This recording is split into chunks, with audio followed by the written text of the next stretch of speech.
种犁竟然只需要1人1牛便可耕种。不错，这就是屈原犁啊！哈哈哈！正常耕种需2牛抬杠，1人牵牛，1人踏犁，1人扶把，至少2牛3伏才可进行。少爷，这屈原犁不但大大节省了人力，耕种速度也快了2、3倍。老爷啊，这屈原犁若是推广开来，那对咱大研可是意义非凡呐。兴许今年粮食可能欠收的问题便可迎刃而解呀。超儿啊，这个东西是你想出来的？那是自然。粮食欠收的问题，于叔和胡儿都拿不出解决的办法，可这儿这发明却是实打实的，能解决问题，可谓功在千秋啊！哎呀，这儿啊，你的这个发明，为父代表天下百姓感谢。行了，爹，你就别给自己贴金了啊！你说你一个商人，你代表什么天下呀？你配吗你？哎呀，爹，现在才是咱们造反大业的第1步，接下来还得搞钱。等等，这儿先把这个东西的图纸拿出来，让为父看看。来，看看。屈原犁这么好的东西，得尽快推广开来，越快越好。爹，我有1篮子的商业计划。我跟你说啊，这儿，为父还有一些要紧的事情去处理，回头让齐伯直接钱，你自己折腾去吧。啊！少爷告辞啊！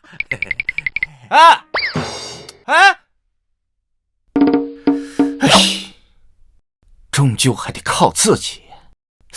但盐铁等巨力皆在官家，此刻去碰，无非就是找死。得先搞个东西去吧，打通权贵的路子，才能去碰那些大生意。齐伯，拿笔和墨来。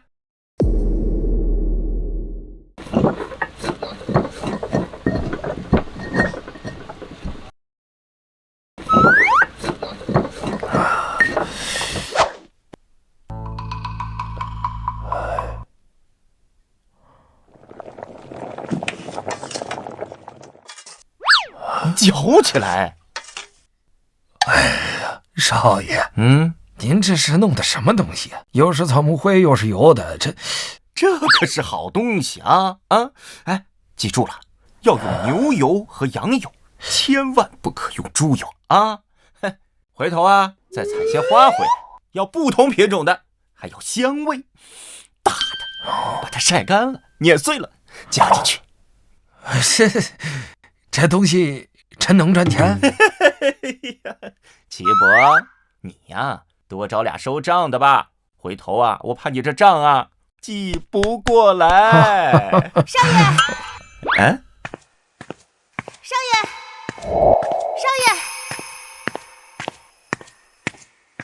少爷，我都打听清楚了，城里的兰桂坊是京城最昂贵的胭脂铺子，里面出入的都是权贵家的夫人和千金小姐们呢。好，我们就去那里。齐伯啊，拿个小样给我。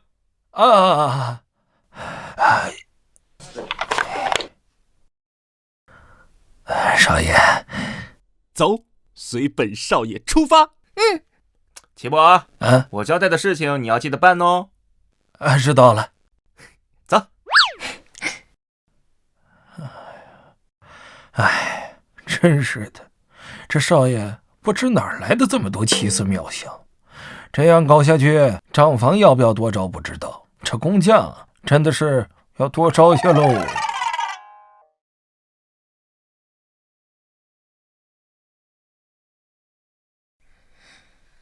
你看这个多沉！哇，你试试看。哇，你戴上，你看这个，你看多好看！好漂亮，这个好看。对，这两款都挺好看的。你喜欢哪个？怎么有男的呀？真臭。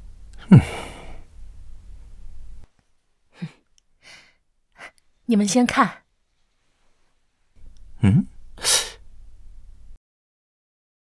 哎，这位小爷，你走错地方了吧？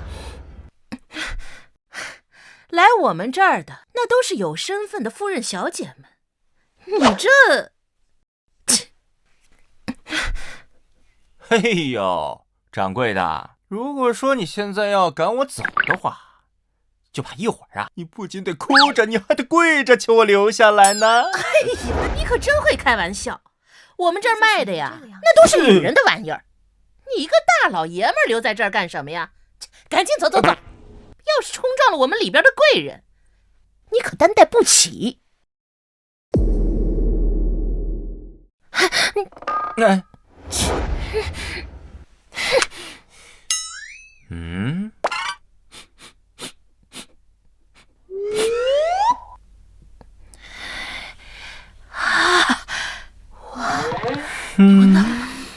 好香啊！真香啊，好香啊！什么东西啊？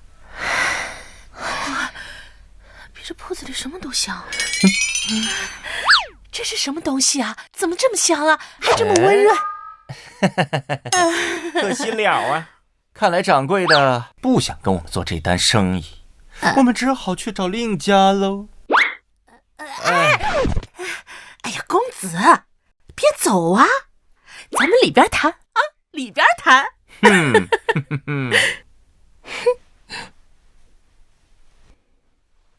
里边请，请坐。这位小哥，你手上这个香块块是什么呀？怎么个价呀？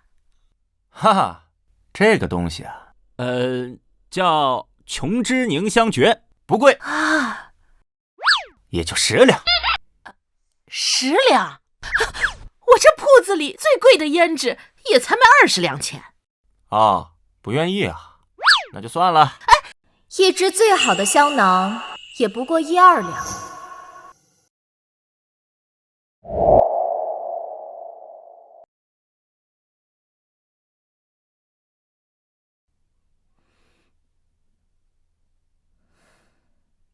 常用的甚至几株、10几株，这一块香块就要10两钱。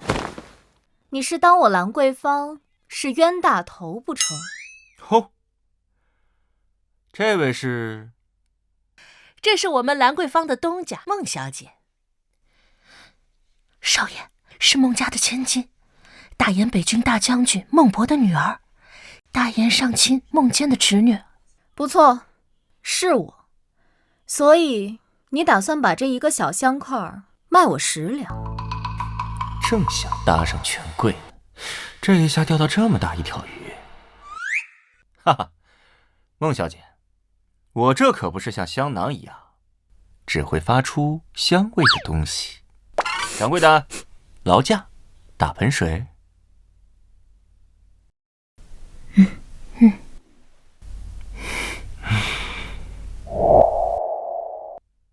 小蝶，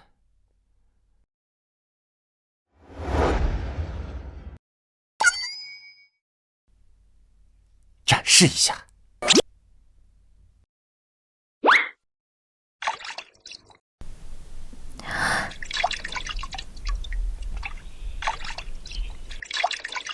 睁大眼睛看好了，接下来就是见证奇迹的时刻。当当当当！啊，这竟然能洗得如此干净！不仅如此，这洗完之后啊，还有一股淡淡的幽香。大言这个时候，人们连洗都很难洗干净，更别说洗完还香香的了。没有女人能抵挡得了这种诱惑。孟小姐，怎么样？我这琼脂凝香诀可值10两？是我冒失了，还未请教公子的姓名。本公子姓秦名彻。孟小姐若对这生意有兴趣，咱们可以好好谈谈。秦公子，这琼脂凝香诀虽好，但也不至于10两一块吧？哦，那孟小姐以为什么价格合适？5两，我觉得很公道。那不行，这全大研可就只有我能做出来。那就7两。这全大研啊，也就我兰桂坊能售卖此物。秦公子要搞清楚，是此物需要我兰桂坊来销售，而不是我兰桂坊需要此物。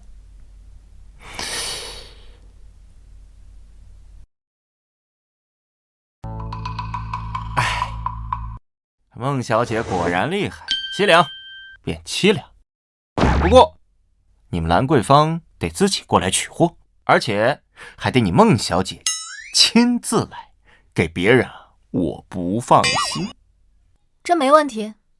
好，那这个就当做见面礼了。我在家等着孟小姐，告辞。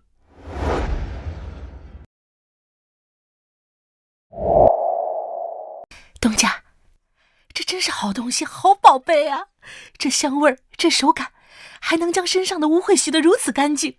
如果能用这个东西沐浴，真不敢想这身上得多干净多香啊，比那些夫人小姐还香呢。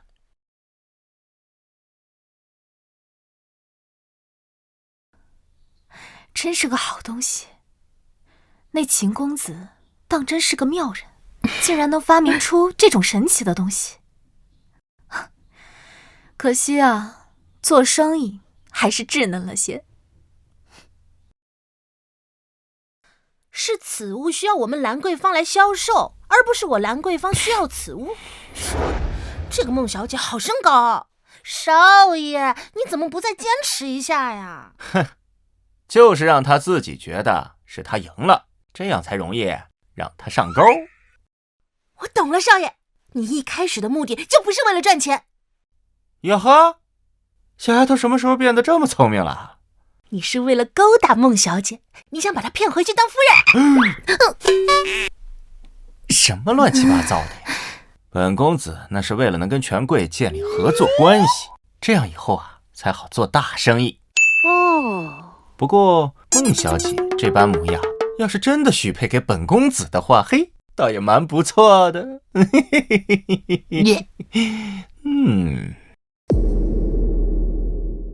干活都麻利点啊，别笨手笨脚的，说的就是你，别给我。提拨，各种小样做的怎么样了？哎呦，少爷，幸亏这田里都用了那个屈原梨，不然这么多人手都不够满足您那么多奇思妙想的。哎呀，这加班加点就弄出了这些。哇，少爷还有这么多东西啊！明天孟小姐要是看到了，我的眼珠子都瞪掉下来。静儿，静儿，静儿！哎，这一大早静儿人呢？静儿一早便出城去了。什么？出城去了？他出城做什么？带了多少人？他说是出城做生意的，不用带人了，就自己去了。胡闹！大哥在北京戍边，最担心的就是这个宝贝闺女。她要少根头发，大哥回来能把我活撕了。不行，我得去找静儿。来人，备马，召集卫兵。哎呦，爹来了！蔡掌柜，你看，这儿多懂事儿，都知道给为父备茶了。不是给你的啊，不是为父，还有谁要来此啊？我的生意伙伴。哦，生意伙伴。人家的来头啊，我怕说出来吓死你。哦，你呀，这以后可不能再妄自菲薄了啊！别觉得自己是个商人就低人一等。你儿子我呀，也是间接的给你攀上高枝儿了。那为父倒要看看是多高的高枝儿。这公子彻还不知道，他爹可是这天下最高的高枝儿了呀。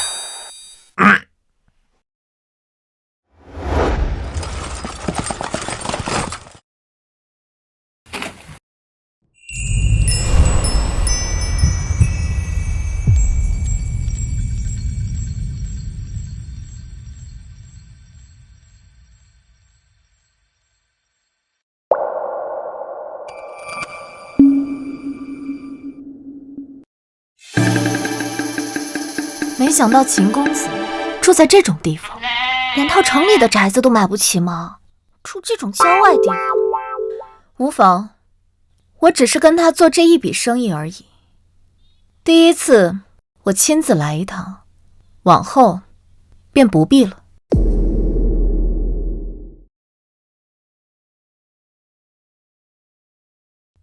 哎呦，请来，请坐。我来介绍一下啊，这位是家父，这位是北军大将军的千金，大言的上卿的侄女孟静，孟小姐。原来是孟博的女儿，难怪眉眼之间有几分眼熟。这才几天啊，都已经跟她做上生意了。哎呀，爹，你愣着干什么？你得把茶杯递给孟小姐啊！你懂不懂待客之道啊？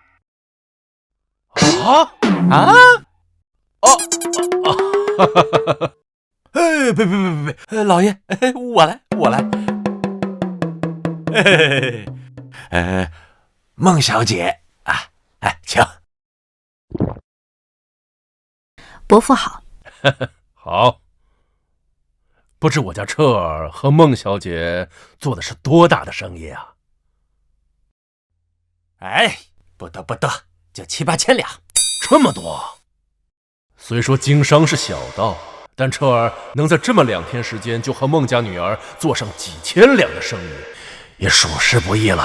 这公子彻竟然还是个经商奇才，互惠互利罢了。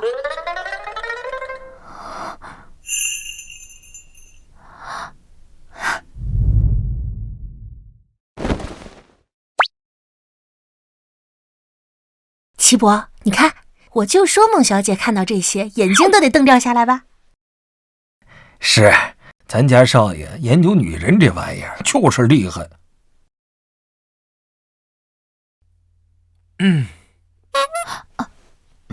秦公子，这些是什么东西啊？都是你做的吗？孟小姐原来是在说这些呀。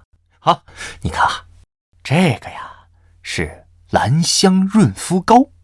传统的润肤膏含铅用酒伤肤，我这里面不含铅，更水润，还有淡淡的清香。当然，你们兰桂坊肯定不需要这个喽。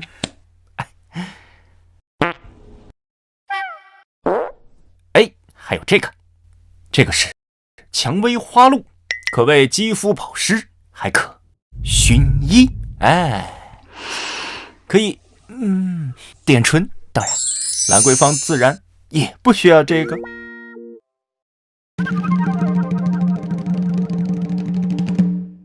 还有这个蜜蜡唇脂，色彩自然明亮，还可以滋润嘴唇，不沾手更持久。兰桂坊肯定也不需要这个喽。你看，还有这个。可以了，秦公子。怎么了，孟小姐？是身体不舒服啊？秦公子，这些东西也可授予我兰桂坊吗？孟小姐这是在开玩笑了不是？这些东西哪配得上你兰桂坊呢？我哪知道你还有这么多好东西，开间铺子足以压倒兰桂坊。你这个坏蛋，昨天怎么不早说？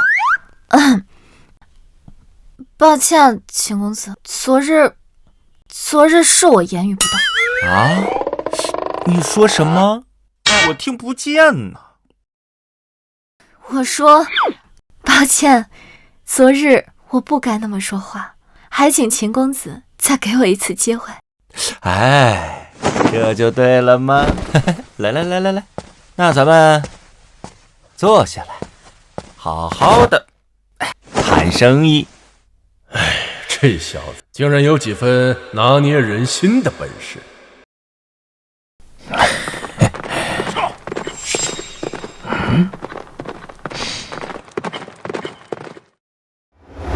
秦公子，这些东西包括那琼脂凝香诀，你重新开个价吧。好，这些东西我可以全权交由你们兰桂坊来售卖啊。至于你们怎么售卖，售卖多少，我都不过问。那秦公子想要什么啊？孟小姐应该不止兰桂坊这一处产业吧？我想咱们这么有缘，不如深度的全方位合作一下。什么？你还想参与其他产业？这可不只关系我一人，还要关系到孟家。原来如此，那些乱七八糟的玩意儿只不过是个敲门砖。彻儿是想和孟家这样的权贵合作，不过他能做多大的生意，还能拉上孟家？哼，我要做的生意是关乎到整个大研，整个天下，下到田间农夫，上到100万大军，人人都需要。不知道这么大的生意够不够和孟家合作？竟敢说关系到整个大研，整个天下，难不成是比那屈原离还要了不起的发明？再说了，能和孟小姐合作，在我心头那也是重中之重啊。在这茫茫人海当中，我俩能相遇，那也是一种缘分，匪浅呐。哼，朕在想什么？这小子怕不会只是单纯贪图孟家女儿的美色吧？不过孟伯的女儿给朕的儿子做妃子，倒也勉强说得过去。啊！老爷，老爷，少爷，不好了！突然有一队兵马把咱们庄子给围了。撤！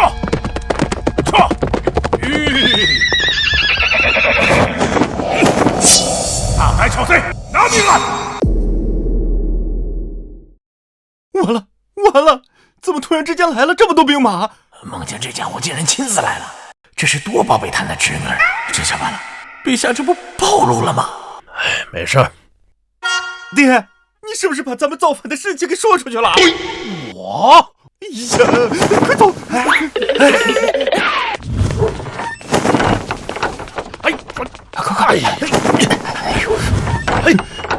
彻儿，你不是扬言要造反吗？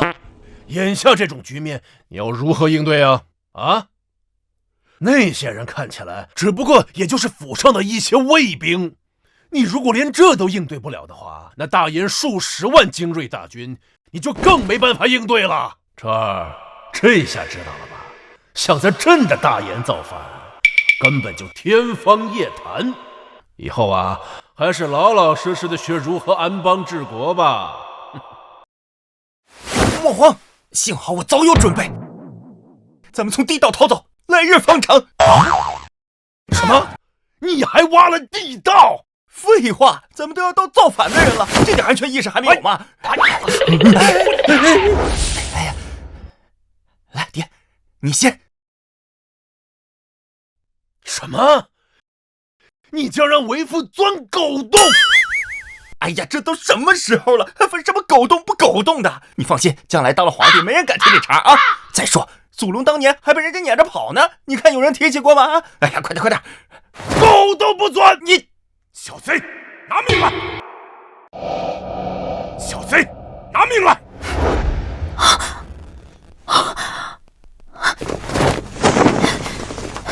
叔父，你这是误会了，我们在谈生意。谈什么生意？需要勾肩搭背的？我看你是被奸人给骗了。啊，叔父！完了，在劫难逃啊！哎呀，你这个不顶事的爹呀，你就给你儿子拖后腿呀你！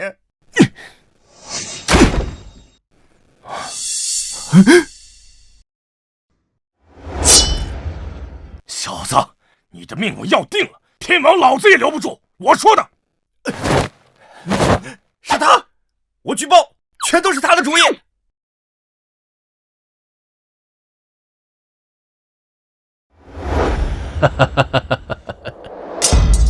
陛下，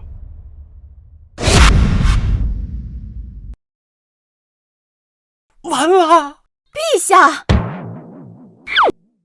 啥玩意儿？啥玩意儿？这位大人，怕不是认错人了吧？你看，我这玉佩就是个仿品，并非陛下御赐之物。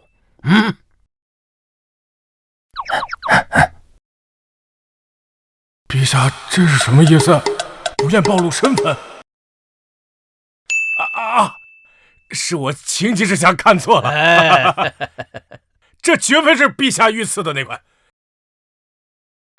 吓死我了！刚刚那个少年叫陛下什么？爹，这是陛下的皇旨。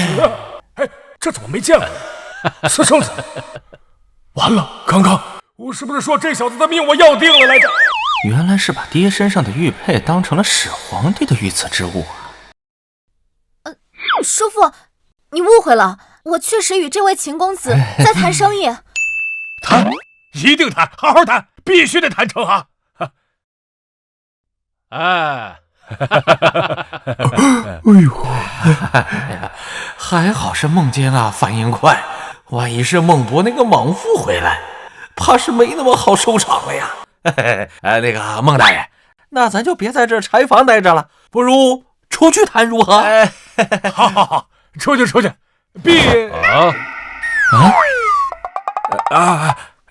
毕竟谈生意重要啊！哟，爹，可以啊，还能搞到高仿的皇帝御赐之物，有些手段啊。那是，为父在京城经营多年，朝中多少也有几分人脉的。你早说呀！你不早说我就不用费劲巴拉攀孟家的关系了。走。叔父，您站着做什么？您贵为堂堂大言上卿，朝堂上地位最高的官职之一，站在一旁会让其他人不自在。太好了，叔父一来，一会儿在谈生意时，我就能多占据一些主动权了。我的宝贝侄女儿啊，现在最不自在的就是你叔父了。孟大人，还是坐下吧。好。秦公子，正好我叔父来了，那么咱们就索性的开诚布公的好好谈一谈关于你的要求。答应，全答应。叔父，我观这位秦公子龙章凤姿，气宇轩昂，眉目之间透着一股英秀之气，一看就绝非凡人。秦公子想做的一定是好生意、大生意，我孟家必须全力支持。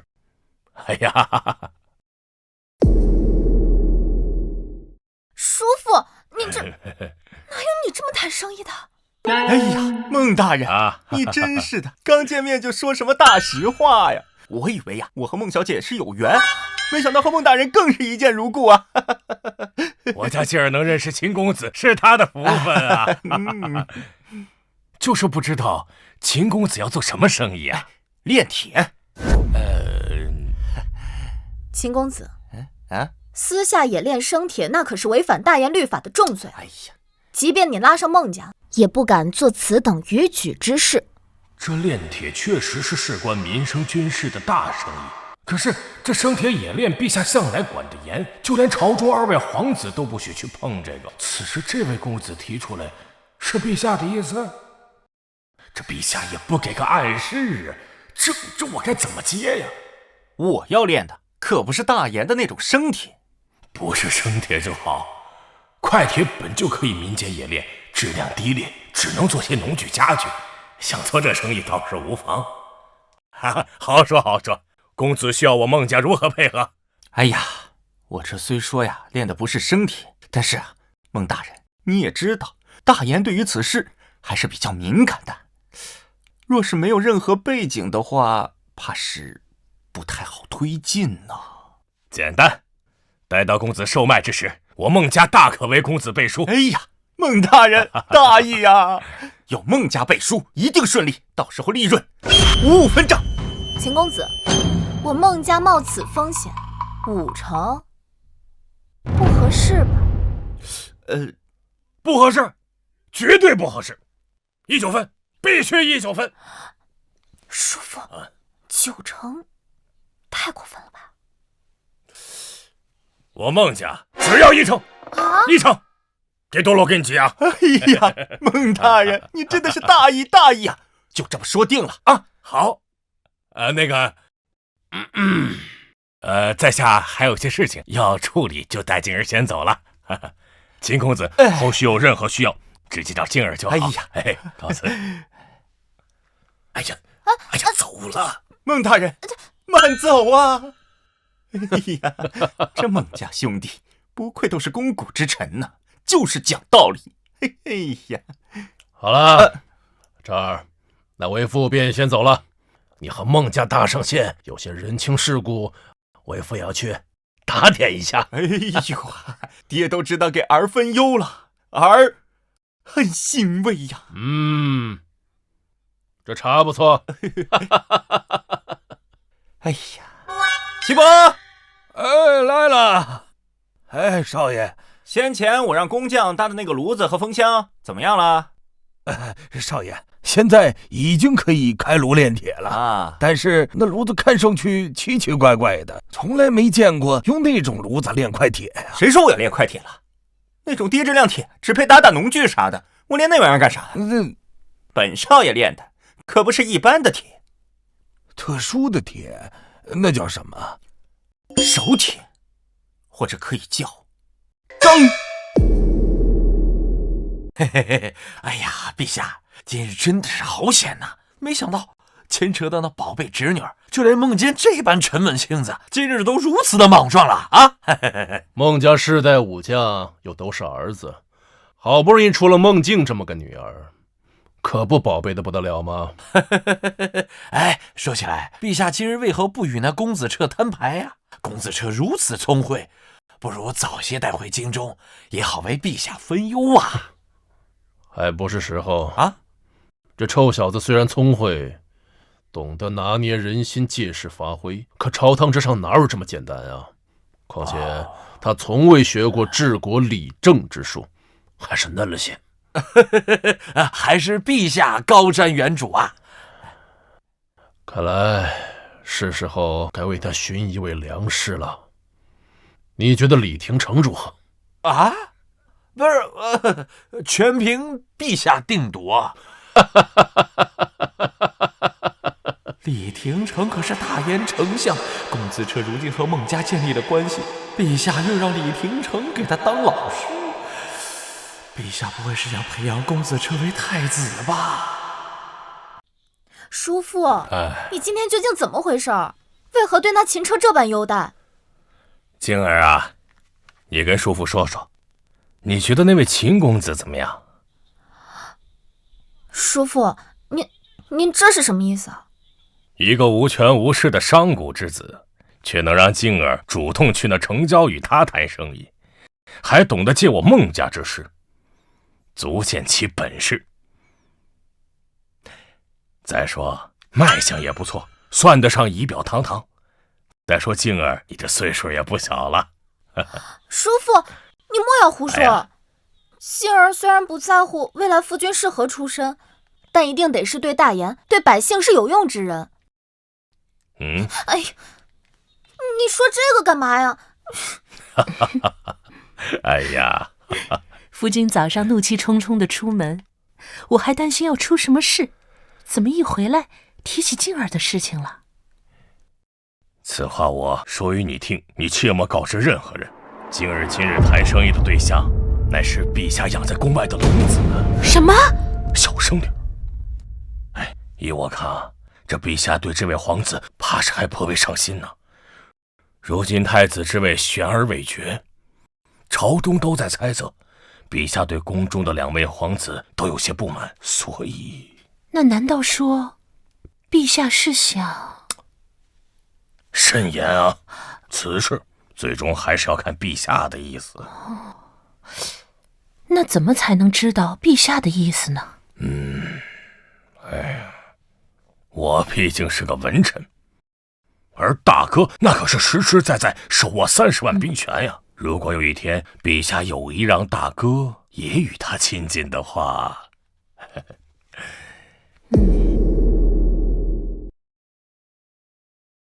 启禀陛下，那屈原梨已经开始大批量制造，不日便将在全大研推广。陛下此举真是利国利民，功在千秋啊！要尽快，尤其是今年气候不佳，要让百姓多多开垦，以提高产量。启奏陛下，孟博将军从北方来函，匈奴近日不太安分，在边境已经发生了多次摩擦，将士们的兵刃盔甲皆有不小损耗，军械有些告急。传令，铁骑优先攻击北军，若生铁不足，便从民间收购块铁。陛下，四处建屋修缮，农田开垦，亦需要大量铁器呀。尤其是这屈原梨普及之后，可开垦的田地更多，所需的农具也更多呀。优先保证前线，至于民间若用铁不足，倒是在意。好了，若无其他要事，退朝。是。李廷成、蔡超，你二人留下。陛下，你二人随朕出宫。是。陛下这是真的想让李廷成当公子车的老师啊？孟坚、李廷成，文臣两大头头，陛下都有意无意地让他们与公子车绑定，不敢想，不敢想。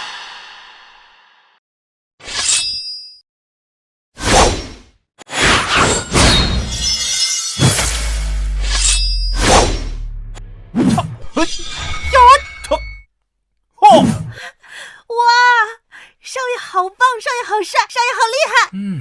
女人不要沉迷于本少爷的英姿，小心无法自拔。少爷讨厌。少爷，这就是您说的那个叫什么手铁啊？不错，这手铁真比那生铁厉害，胜过许多，而且成本更低，产量更高。又在折腾什么呢？啊！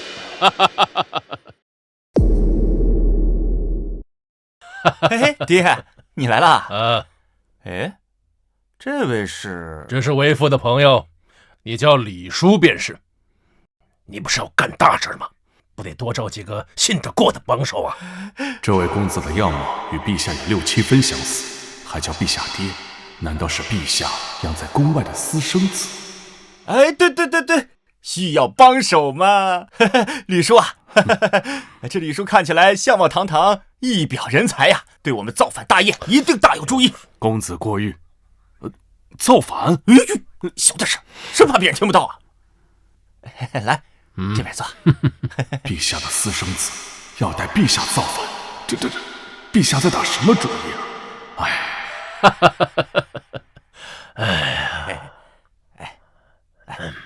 老爷，这儿你和孟家炼铁的生意怎么样了？炼铁的生意和孟家？陛下难道偷偷放任私生子在宫外做生铁生意，还让孟家从旁相助？这可有违大严律法呀！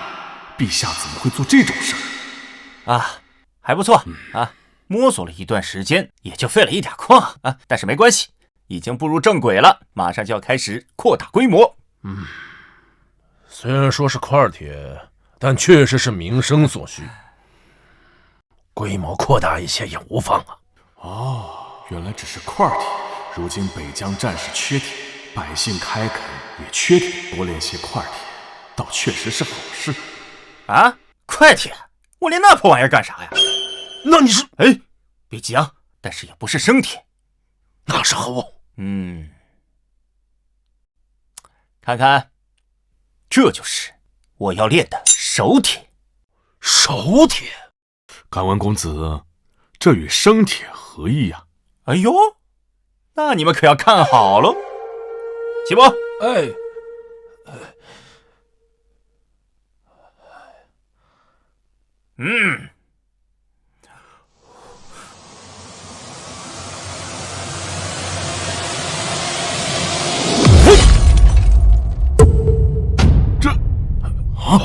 哎呀，在块铁打造的农具上留下那么深的伤痕，自身却完好无损，依旧锋利。寻常生铁绝对不可能做到这一点啊！若是我大燕军队中被此等兵刃，必将所向无敌呀！这又是少爷的新发明？不错，我调整了工艺，得到了这手铁。爹，你可看清楚了，这可不是小打小闹啊！要卖开了，这得赚多少钱呢？哎呀，赚钱，这是赚钱的事情啊！若是孟博将军手中有着熟铁打造的兵刃盔甲，匈奴哪还敢越雷池半步，甚至可能完全改变大燕的军事格局啊！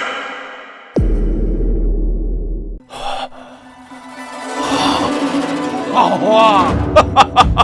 此剑一出，天下百兵皆黯淡无光，我大燕铁甲将锐不可当啊！敢问公子，此熟铁叫生铁，成本如何？哎呀，即便成本贵上10倍也无妨。哎，本公子才没有那么傻呢。按照我的工艺，这个成本是传统生铁的1半左右，而且效率还提高了1倍呢。你的意思是，比生铁还要好的熟铁成本更低，产量还更大。也就是说，我北方军队缺铁的问题将不复存在，而且战力还将大大提升呢。秦老爷、秦公子，孟坚前来拜访。哎呀，孟大爷，你说来就来嘛，还带这么多东西干嘛呀？上次前来是我莽撞了，这次是来赔礼道歉的。孟大人还是那么讲究，来，请，好，来请，请吧。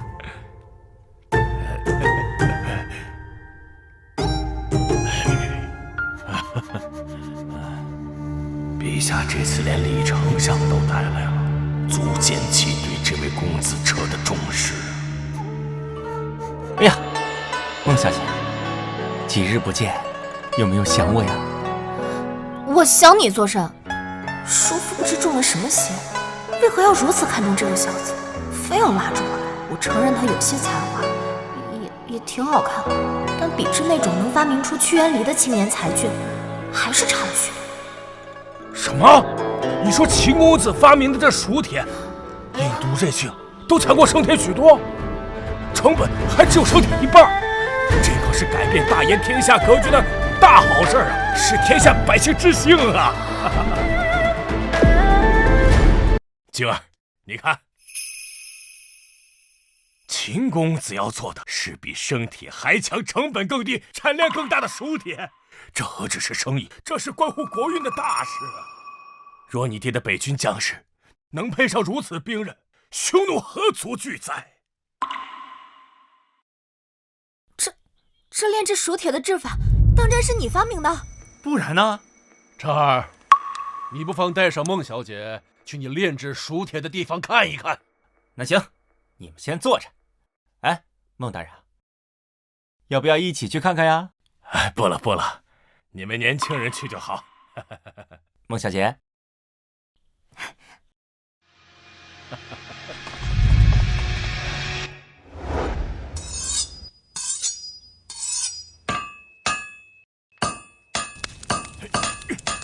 孟小姐，你看看这阵势，看我新改良的锅炉。我跟你说，传统的平底地锅呀，那都是皮囊鼓风，出铁太慢了。于是我改进了风道与炉体结构，温度更高，更省燃料。这竟然真是他创造的吗？原来他不只是懂些脂粉，更能创造出国之利器。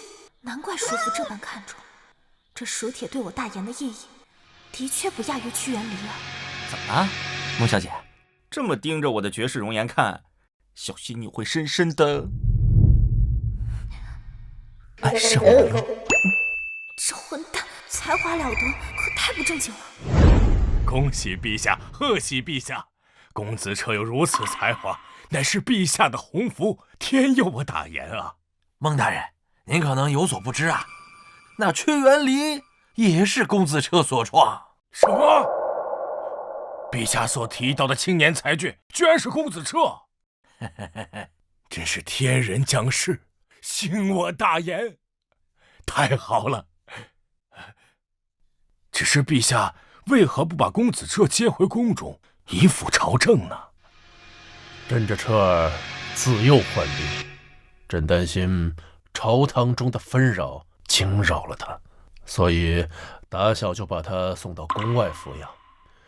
如今虽是病患已除，可他自幼却从未接触过治国理政之策，所以现在接回宫中为时尚早。李廷成，臣在。你看朕这儿子可还入得了你的眼，做你的弟子啊？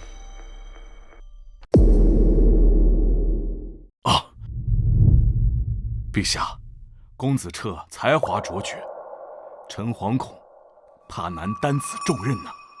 无妨，发明创造上他才华卓绝，可是治国理政之术他却从未接触过。朕让你教他的是大言如何依法治国，如何掌控着天下。如此，臣定不辱使命。好啊！这下好了，李廷成做老师，孟健做合作伙伴，回头再把孟博的闺女拿下，这公子彻将来想不当太子都不行了呀！这怎么都站着呢？彻儿啊，为父已经和孟大人商量好了，这蜀铁的冶炼，他会为你提供资金和场地，好让你在最短的时间内扩大规模。哎呀，不错，秦公子有任何需求，只管开口。就是不知道秦公子这蜀铁定价几何呀？与快铁一般价格便好了。为何定价这么低呀？这价格即便比生铁再贵上几成，也不愁卖呀！哎呀，爹，你这突然之间，你格局咋变小了呢？再说了，我们干大事是为了什么？是为了天下的黎民百姓啊！赚钱只不过是我们为了实现这个目标的一个过程罢了。少爷宅心仁厚，心系天下百姓，此为百姓之福啊！他心中竟然真是这么想的。这蜀铁分明可让他富可敌国，他却……看来他这人虽然不正经了些，但却有颗爱国为民的心。爹，我算过了，就算只卖这个价格，也足以卖上足够的钱。再说最重要的是什么啊？最重要的是得民心嘛，对吧？你看将来我们起事的时候，我们手臂一挥，后面多少人跟着响应，你说是吧？这个滑头。好，这事儿便这般定了。彻儿，今后这位李叔便是你的老师，他会教你大言法度和治国理财之策。那好好的，你给我找老师干什么？臭小子，你不是要造反吗？等造反成功，你总该知道如何治理国家吧？这个我，这事儿就这么定了，好好跟李叔学。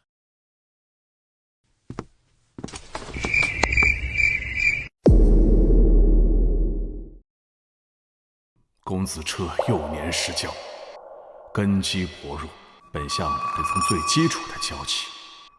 人无完人，他在发明上已是天纵奇才，学习不足可以慢慢弥补，本相当耐心些才是。公子以为，除去兵精甲力之外，我大言如何能治天下？书同文，车同轨，才能形成统一的度衡量国家。不错。那公子又认为，如何才能做到这些？靠严苛的律法呗。当朝丞相李廷成那就是法家之人，信奉执法才能治国。不得不说，他对大言的大一统有很大的功劳啊。哪怕再过几千年，也算得上一号人物。不错不错，至少在这个基础问题上，公子彻的认知很清楚，不枉本相呕心沥血呀。哎呀，可惜了啊，他这个人啊，太一根筋了。他抱着他那种严刑峻法，死活都不放的啊！最后大炎天下大乱，他也有很大的责任。从这个角度来说呀，堪称罪人。公子不可胡说，治国之道就在严刑峻法，轻罪重罚才能警示所有人，才能令天下安稳。如何会成为罪人？哦，那你看啊，如果说你和一群人被征为士卒，要求3个月之内必须赶到边疆戍边，但如果你们没有按时达到，会怎样？按大严律法，失期当斩。那再如果说你们在路上遇到了大雨滂沱，道路淹没，桥梁冲毁，无论如何都不可能再按时赶到了，这个时候你们又该如何？这失期当斩。这个时候人们就已经想到，反正都是一死，不如造个反试试，万一成功了呢？对吧？同样，因为不可抗力失期，只是做些适当的惩戒，你们又会如何选择呢？我们会继续前往目的地，毕竟造反是死罪，而失期只是惩戒啊。这很简单吗？同样的一个问题之下，李廷成那套严法对大炎就是不安定的因素，如果只是简单做个处罚，则就完全避免了这一点。所以说，李廷成他错了。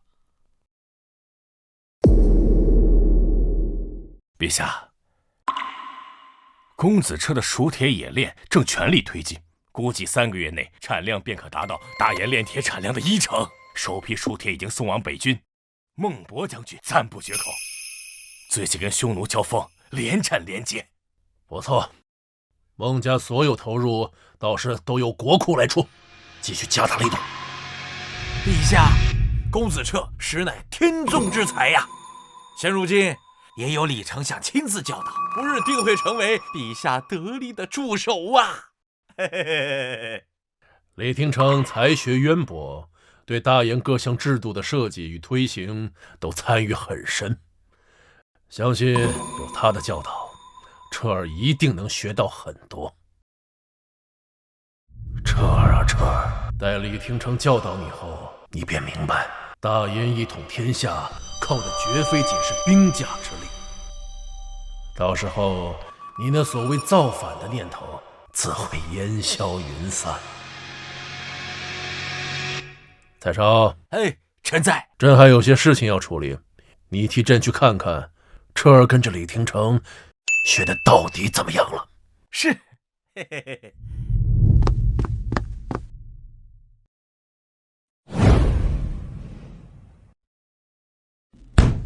富国强兵，守在重农抑商，商贾不是生产，四处流动倒卖，只会扰乱民心。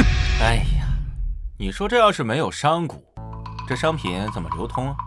若是粮食南方欠收，北方丰收，难道只靠朝廷调运吗？多浪费时间和成本呢！这商贾把粮食运走，只会拉高粮价，赚取利益。哎，这才是朝堂应该管控的地方啊！若是朝堂把粮食的价格控制在一个合理的范围之内，而不是一棍子把商贾给他抡死，这样既解决了成本，又能节省调取粮食的时间。那愚民一区，由官吏来引导百姓，百姓只需安心生产劳作，那便可思想统一，这总没错吧？错的离谱！垄断知识最终只会造成阶级固化，各级官职会变成那些世家权贵的夺取利益的工具。谁会管黎民百姓啊？谁会管黎民百姓的死活呀？少爷，李先生，我来看。哎呀，这是怎么了？这是啊！哎呦，你们这聊得好好的，怎么还吵起来了？我不知道啊。你说李叔这些天天天找我讨论讨论，结果说着说着，他还先急眼了。这李丞相博古通今，天文地理无所不晓，竟然会被公子车这般少年气得说不出话。秦公子啊，咱们今天就先到这儿，带老夫回去啊，回去再。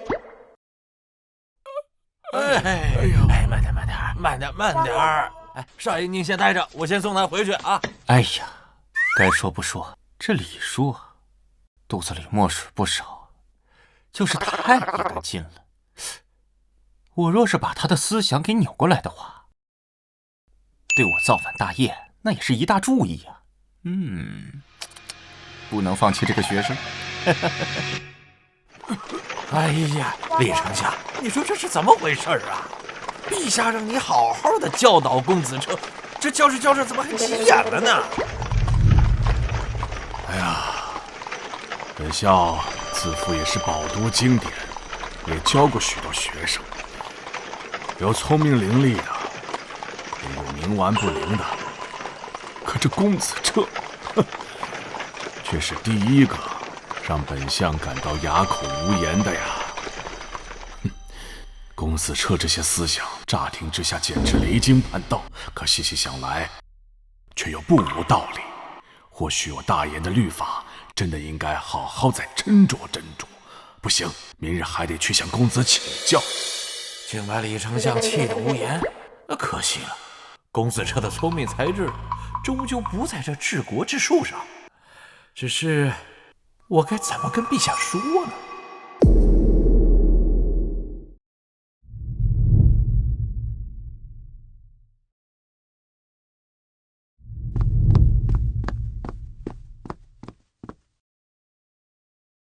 参见陛下。彻儿跟着李廷成学的怎么样了？这个无妨，直说便是。是陛下。臣到庄子时，正好看见李丞相被公子彻，气得说不出话来。什么？陛下明鉴啊，臣可不敢妄言啊！而且李丞相也亲口跟臣说了，说公子彻是第一个令他哑口无言的学生啊。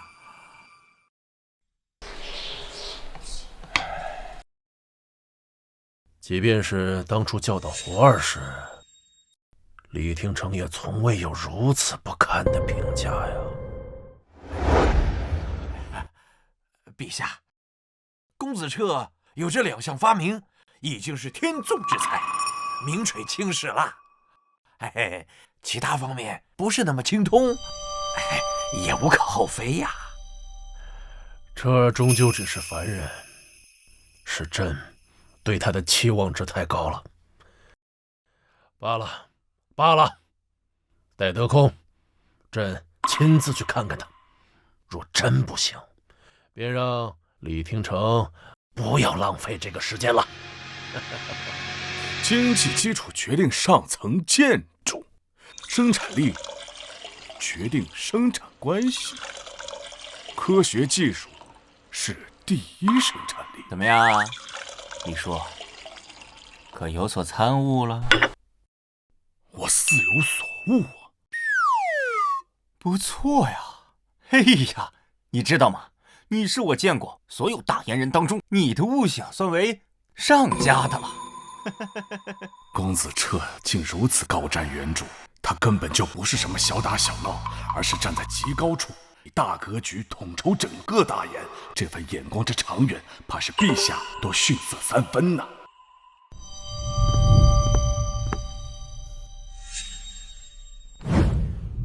哎呀，李叔，你这是在干什么？公子学识之渊博，目光之长远，令我叹服。这几日与公子论道，受益良多，胜过苦读10年，让我豁然开朗。我愿称公子一声老师。哎呀，李叔，你看看你，什么老师不老师的？啊！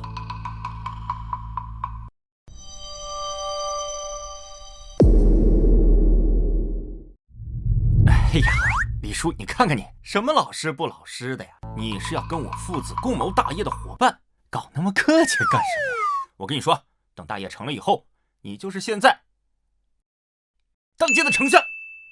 啊，这李丞相怎么换公子为老师了？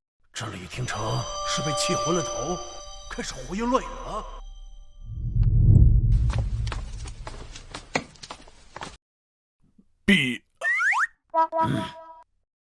老爷，我可得跟你好好说说公子他这几日。不必说了，此事蔡掌柜已经跟我说过了。老李啊，这几日教导我这不成器的儿子，真是辛苦你了啊！哎呦，老爷，您误会了。我想说的是，公子是我见过学识最渊博、眼光最长远、对百姓民生最有见解的人物啊！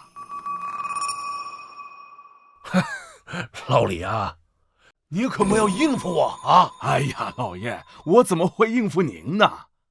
你让我来教导公子，可这几日啊，都是公子在教导我。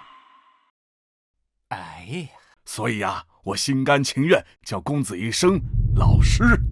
原来你跟我说的哑口无言是这个意思啊？没错啊。公子的学识实在令我叹服，论治国之才，公子在我之上。这大研运转的整体框架，便是李相所规划。如今他竟然承认自己的治国之术不如公子彻，我儿真有治国之才，千真万确。公子之才能敌50万大军和20个丞相。好啊！我儿真是有天子之子啊！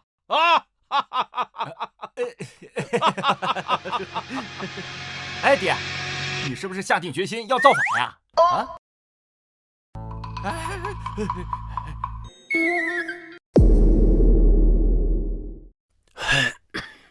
这儿，为父还是有一事不解啊！哦，何事不解？就算你觉得皇子不堪重用，皇帝100年之后天下会大乱，可这也是许久之后的事儿了呀！你为什么非要执着于现在，谋划策反呢？哎呀，酒什么酒啊？那始皇帝啊，没几年好活了都。哎呦，不，少爷这话不能乱说啊！是啊，公子有所不知，前几日有位仙师入朝，炼制仙丹上供，陛下必然长寿啊！啊，是吗？那是大好事啊！天大的好事儿！对，好事儿，大好事儿！哎，只要他一开始嗑药，那他就离死不远了。他这么一死啊，怎么不就能起事了吗？这是大好事儿啊！这可不是好事吗？啊！照你的意思，这仙丹有毒？哎呀，多新鲜啊！什么丹砂了、水银了，我问你们，哪个不是剧毒啊？啊？那照你的意思，那皇帝若是不吃这所谓的仙丹，倒能活得更久了？啊，肯定啊！你想啊，他一世的英名，却在这个事情上跟个大傻子似的，嘿，晚节不保呀！哎，这话又说回来了，你说他聪明一世，他为什么就不找一个身边的人去试试这个丹药呢？哎，就比如那个蔡超那个老狗，就拿他试药嘛，就算毒死了，那也是少个祸害呀！不，少爷不能这样啊！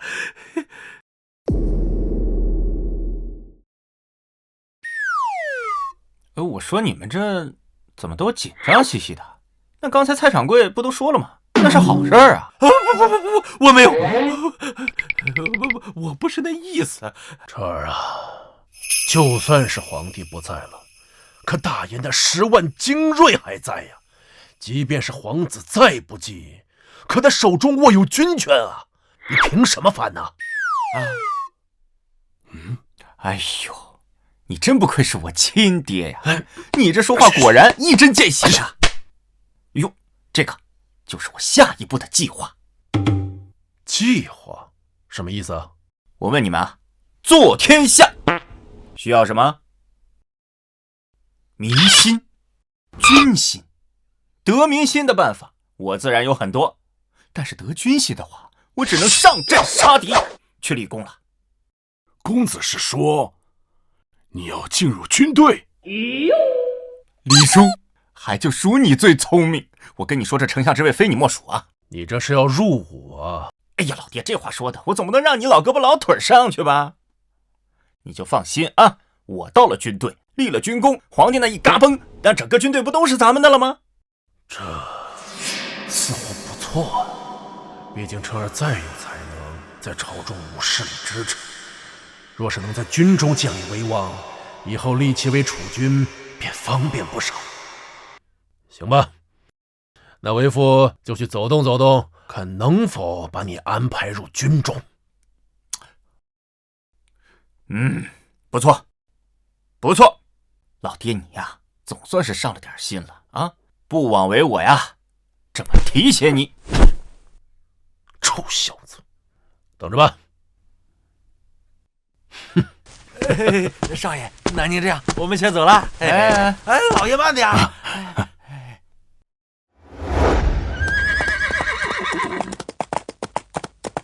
等回宫后，给那位仙师安排个僻静的地方，让他专心炼丹，炼出来的丹让他自己先吃。诺。将彻儿送去孟博的北军，从5掌做起。陛下，北军是正面迎击匈奴的部队，最为凶险。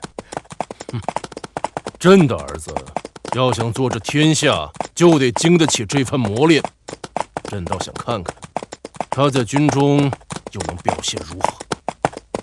陛下之前分明是考虑将长公子于叔送去北军的，这下是摆明了想培养公子彻继位了呀。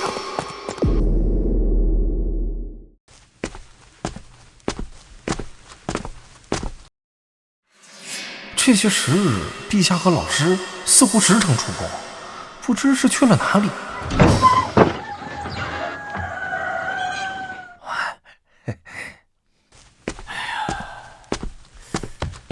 学生见过老师。哎呦，原来是殿下呀！臣见过殿下。不是老师和父皇还有李丞相出宫做什么？这个，没什么，就是陪陛下出宫走走罢了。哦，父皇这是去体察民情了吗？那我也得赶紧表现呐。这样说来，我作为皇子也应该出宫走走。哎，不如明日老师陪我一同出宫走走如何？蠢货，陛下做什么你就要做什么吗？哎，我当初怎么答应当你的老师了呢？哎呀，殿下实在不巧，明日臣还有重要的事要办，无暇陪殿下出宫，还望殿下恕罪臣先告退了啊！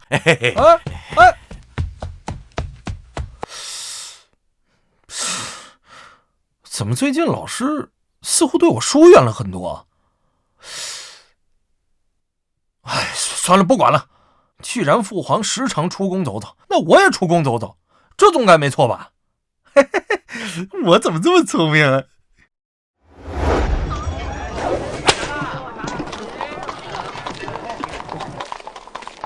这才过了多久啊？熟铁冶炼已经变成了一个难以想象的数字。更重要的是，百姓也开始称赞。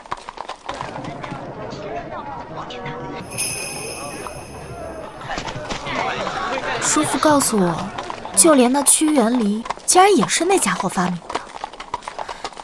他倒当真是个利国利民的青年才俊，生的皮囊也不错，就是有的时候不太正经。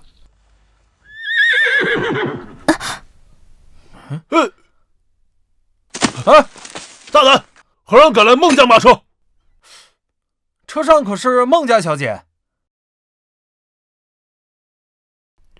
小姐，你认识啊？胡二殿下，小女见过胡二殿下。本公子微服出行，无需多礼。早年间拜访孟大将军时，曾与孟小姐有过一面之缘，想不到孟小姐还记得本公子啊。想不到几年过去，孟家的小丫头竟然出落得如此美貌，若是将他纳为妃子，岂不是可以得到孟家的支持？孟伯在北疆可是手握30万大军呢。孟小姐，这是要去哪里啊？回殿下，家中一些生意上的事情要出城一趟。哦，出城啊，那正好，本公子左右无事，便与孟小姐同行吧。是啊，好吧。启禀陛下，公子彻前往北军任职的各类文书已准备妥当，随时可以出发就任。陛下，根据这几日家兄传回来的军情，匈奴似乎不肯罢休，虽然吃了几场败仗，还是蠢蠢欲动。今年气候异常，水草不丰，匈奴缺衣少粮，只能靠南下劫掠这一条路。这个时候送公子彻去北方，是否有些冒险？陛下三思啊！不如将公子彻送去南军，或是留在京师附近的军中。不，就送北军。朕的儿子岂可未战啊？那公子彻的身份是否要知会孟大将军一声？不便，无需照拂。朕倒要看看彻儿在军中到底是否能够靠自己的努力闯出一番天地。蔡超，臣在。备上好酒好菜带着，尔等此次随朕前行，就当是给这小子践行了。是。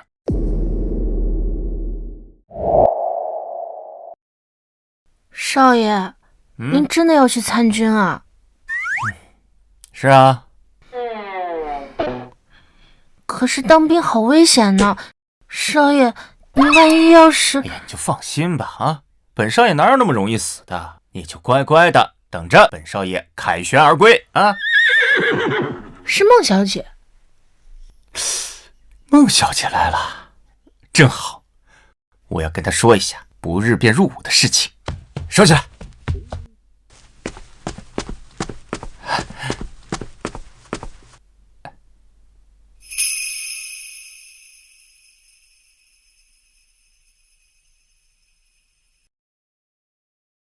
孟小姐，几日不见，可曾想我？正经一点。没想到孟小姐还和这种偏僻地方的贱民有生意往来。哼，这是何人啊？为何和你同城？快见过胡儿殿下。胡儿，这个就是几年时间把大燕江山霍霍掉的废物。想不到啊，来大燕这么久，始皇帝没见到，倒是先见到这个蠢货。见过殿下，来，我有事跟你说。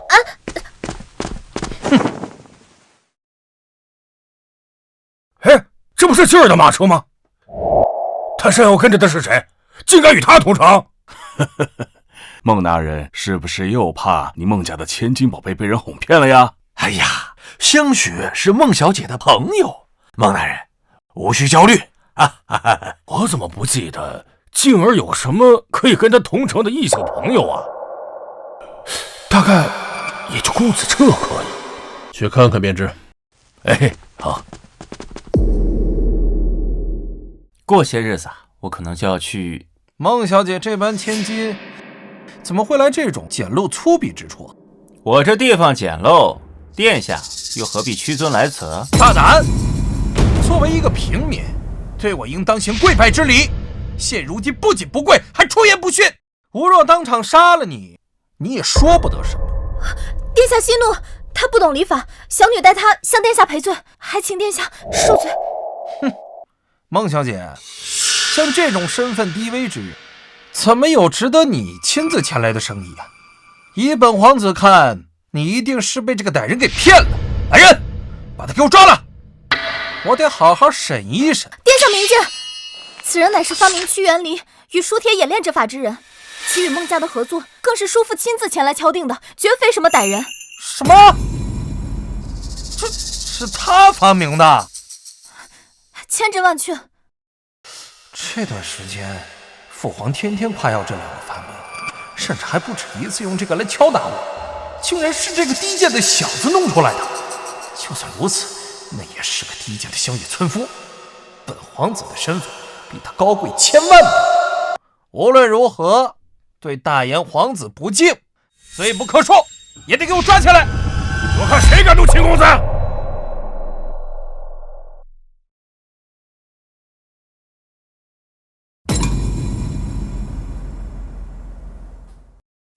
叔父，您来了，您快劝劝殿下吧。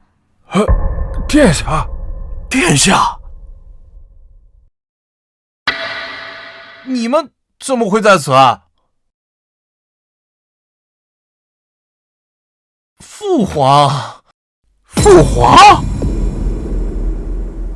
坏了，这个蠢货，昨日说要出宫走走，怎么走到这个地方来了？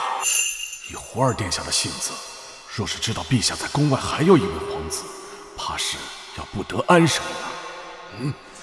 殿下，你认错了，他不是你认识的父皇先生。孟少卿，你说什么呢？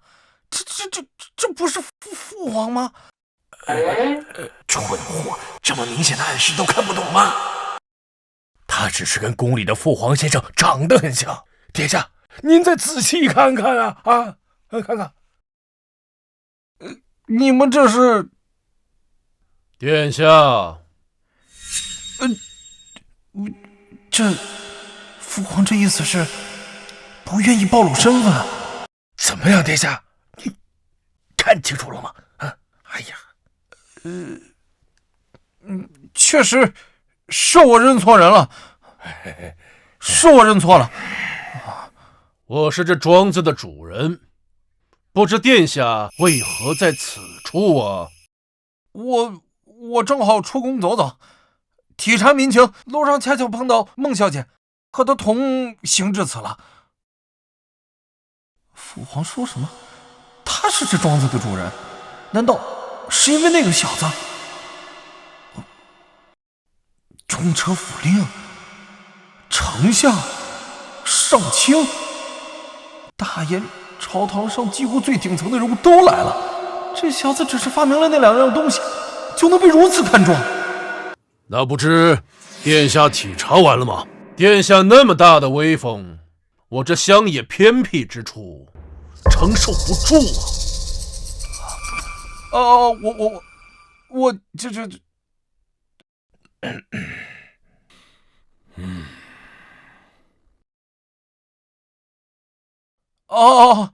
我马上就走，马上就走。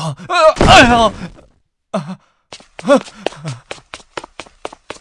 原来殿下喊的是父皇啊，我还以为是父皇呢。父皇？嘿，哎，你别说，你这名字挺占人便宜的呀。哎，对了，你们今天人都来这么齐，啥事儿啊？公子，您去北方参军的手续已经办好了，不日便可出发。哦？什么？你要去我爹手下参军？你先等会儿。哎呀，这么快啊？给我安排了一个什么职位？武长。武长？这么小？哎，算了，我也知道你的能力也只有这么有限，真的是。哎呀，收拾收拾，明儿出发。等一下，你为什么好好的要去参军啊？我自然是为了天下百姓。北方匈奴为患，屡屡犯我大燕边疆，我堂堂7尺男儿，生于天地之间，披甲执戈，保家卫国。可也太危险了。孟小姐，有你这般挂念，我就算战死沙场也在所不惜。你别胡说，什么战死沙场的，快呸！呸！行了，我们此次前来正好给你送行。蔡长官在，摆酒上菜。诺。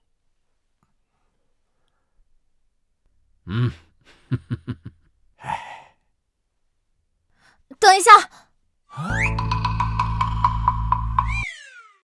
我要要跟他一起去北军。哎呀，我的静儿啊，你开什么玩笑？那是一个姑娘家去的地方吗？而且这一路山高水远，吃得消吗？我吃得消，而且我也好久没见爹爹了，我要去看看爹爹，难道还不行吗？孟大人，就让孟姑娘陪公子一起去吧。等到了之后，和孟将军见一面，再回来便是了。这年轻人出去走走不是坏事，派一些人跟着，路上不会出事的。好吧，那你就送秦公子走一趟，到了军营见了你爹，赶快回来。好。看来不久就能喝上孟小姐和少爷的喜酒了，嘿嘿嘿。你到底怎么想的呀？你为什么好好的要去参军啊？怎么，舍不得我吗？还要一路送我去北疆？你别往自己脸上贴金啊！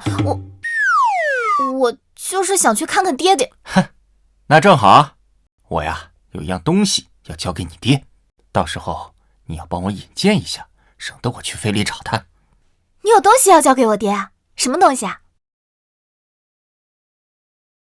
可能是彻底解决匈奴之患的东西。昨日一役，战敌100余，我方死伤30，不到半个时辰，匈奴便退去了。自从换了熟铁打造的兵甲之后，匈奴大仗不敢打，像这种小骚扰，隔三差五就来，烦不胜烦。他娘的，要是能冲进草原，把他们一举灭了就好。匈奴人都是马背上长大的，这进了草原就如鱼游大海呀，谈何容易呀！我大言将士守城有余，可一旦出兵追击，其数确实不如啊。哎，本将又会如何不知？这匈奴之患一日不除，大军就得死死地盯在这儿。报！将军，孟少卿来信。孟坚来信，该不会是我那宝贝闺女有什么事吧？哎。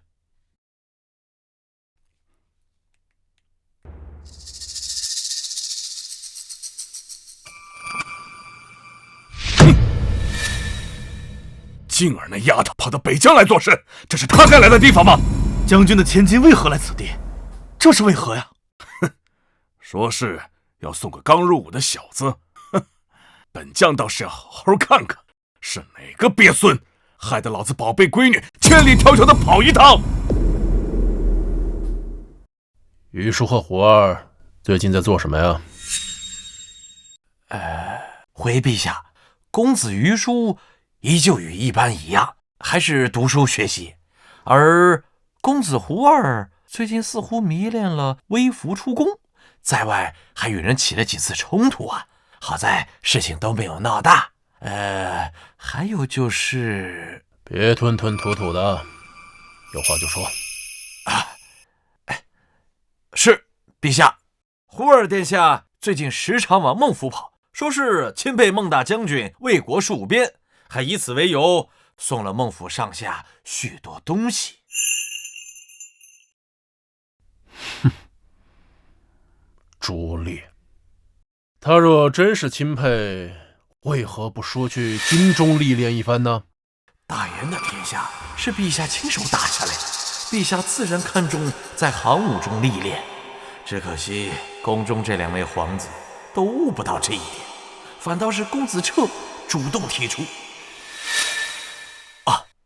陛下，胡儿殿下最近时常向臣与李大人、孟大人询问公子彻的情况，似乎是起了不小的疑心，此事恐怕再也瞒不住了呀。无妨，彻儿若真能在军中收获军心，建立威望，那等他回来的时候，便也无需再隐藏他的身份了。陛下是说要将公子彻接回宫，给他皇子的身份？陛下圣明。别激动得太早啊！军中只看能不能杀敌立功，想收获军心，哪有那么简单啊？是。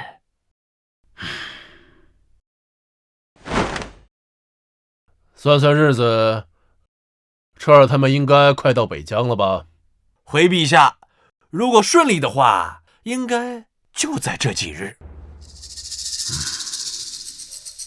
彻儿啊彻儿，孟博那个老小子不是什么省油的灯，你真的能够得到他的认可，得到大言将士们的认可吗？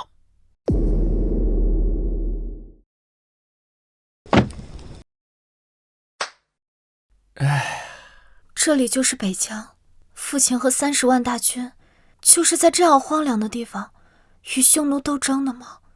是啊，大军也辛苦啊，军费开销这么大，还是直接消灭匈奴，一劳永逸的好啊。说的简单，要是真能做到，30万大军何须时时刻刻都扎在这里？所以我不就来了吗？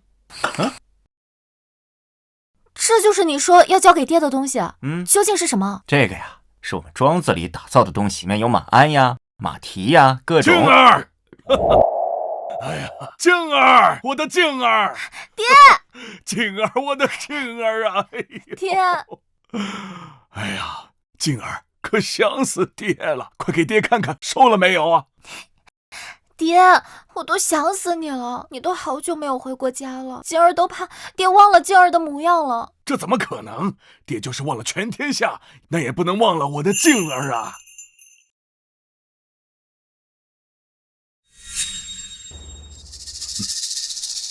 这小子就是你要送来入伍的啊！见过孟大将军。爹，他可是……我知道，你叔父在信中都说了。小子，你那2个发明，本将知道，尤其是那熟铁冶炼之法，对军中的意义重大。在这一点上，本将感谢你，认你是个人物。但你这样的人，不该来到军中。爹，你干嘛凶巴巴的呀？你不是说要有东西给我爹吗？你快拿出来啊！对，孟将军，少来这套。我知道你想的是什么，来这里混2年，镀个金，以后回去加官进爵更方便。孟将军，我并非……好了，看在你发明熟铁冶炼的份上，本将可以满足你。王烈，将军，让他去你麾下，在后勤队伍找个相对安全的地方当个伍长。是。如果有合适的机会，本将会想办法给你2个小军功，就当感谢你的熟铁冶炼之法。哎呀，孟将军，我……另外，不管你有多么了不起，有多大的背景，都不许打我静儿的主意。孟将军，我……你跟我来吧。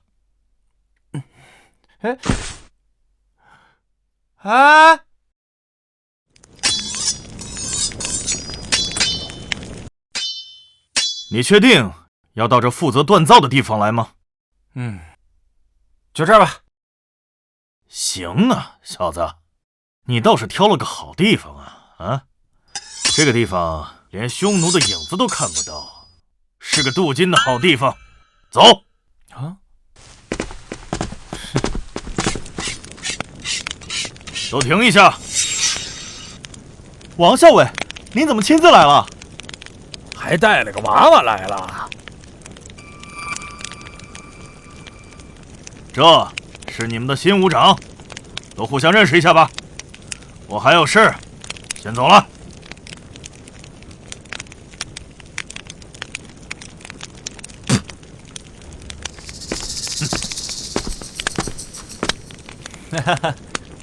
大家好，我叫秦彻，希望我们以后呢能合作与……快！看来在军营当中啊，哪怕只是后勤，想要收获人心，也并不是那么容易的。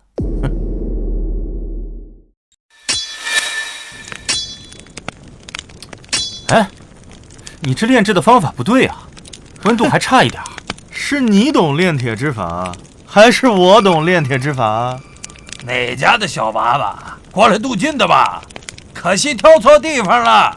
我瞧你这细皮嫩肉的样子，该去造饭的地方当个厨子吧。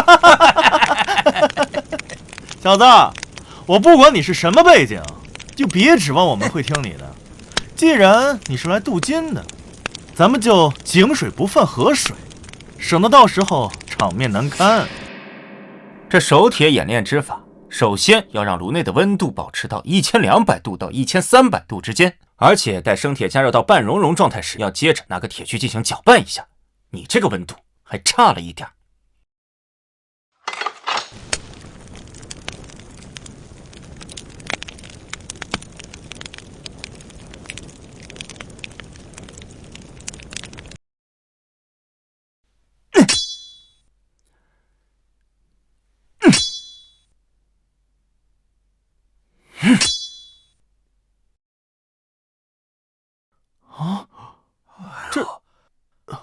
这确实不错呀，好像比老大练的还好。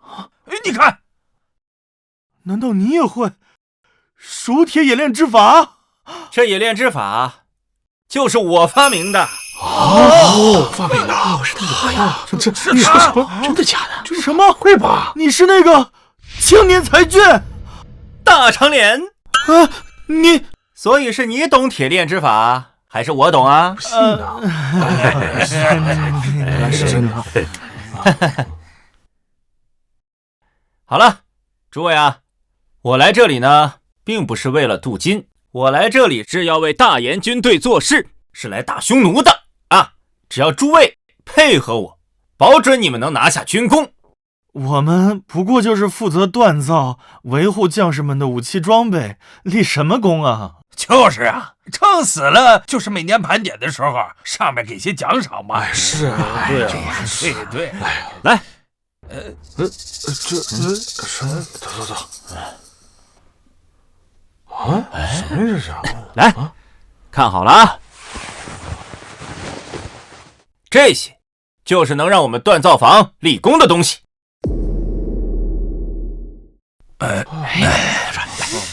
这应该是马鞍，不过剩下这两个东西我从未见过。不知道。哎，你们只管照着这个打，打个几十副出来。这个倒是简单，打个几十副也用不了小半天。是不难。是，就这些东西能让我们立功？你们尽管打造就是，到时候自然就会知道了。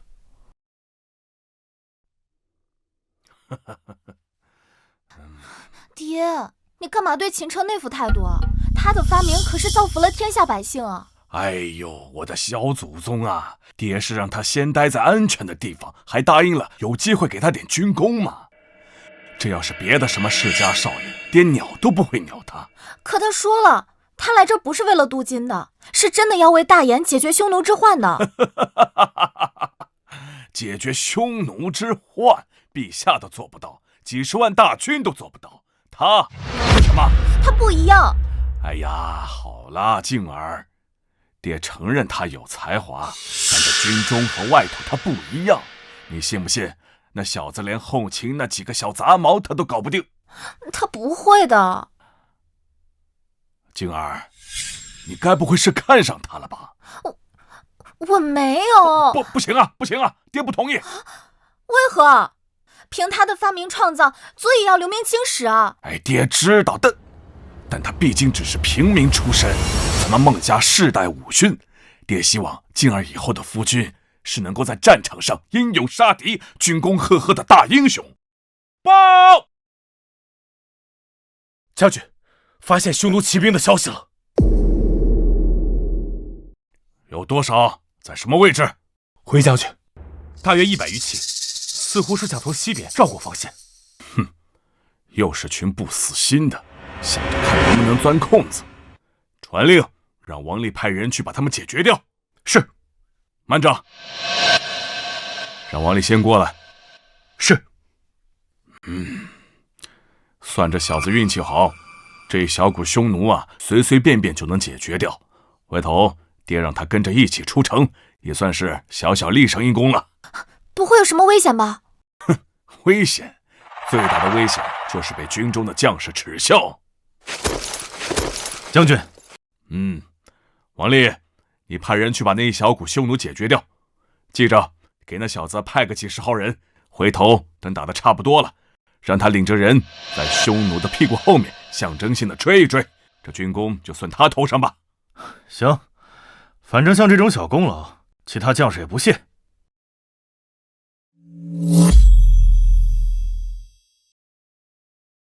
可以啊，大长脸啊，你们手艺都很棒啊，而且也很速度啊。孟大将军只听吉言，手艺不好，在这儿可混不下去。就是啊，对。秦彻何在啊？啊，我是。就你啊！听着，王校尉有军令，让我带50个兄弟跟着你，一会儿去城外追击匈奴残兵。你什么也不用做，就跟在我们后面跑就行了。哦，这是孟大将军给我送功劳来了。正好，骑兵3件套也打造好了。好，不过我先给这几十号兄弟啊整点新装备，就当见面礼了。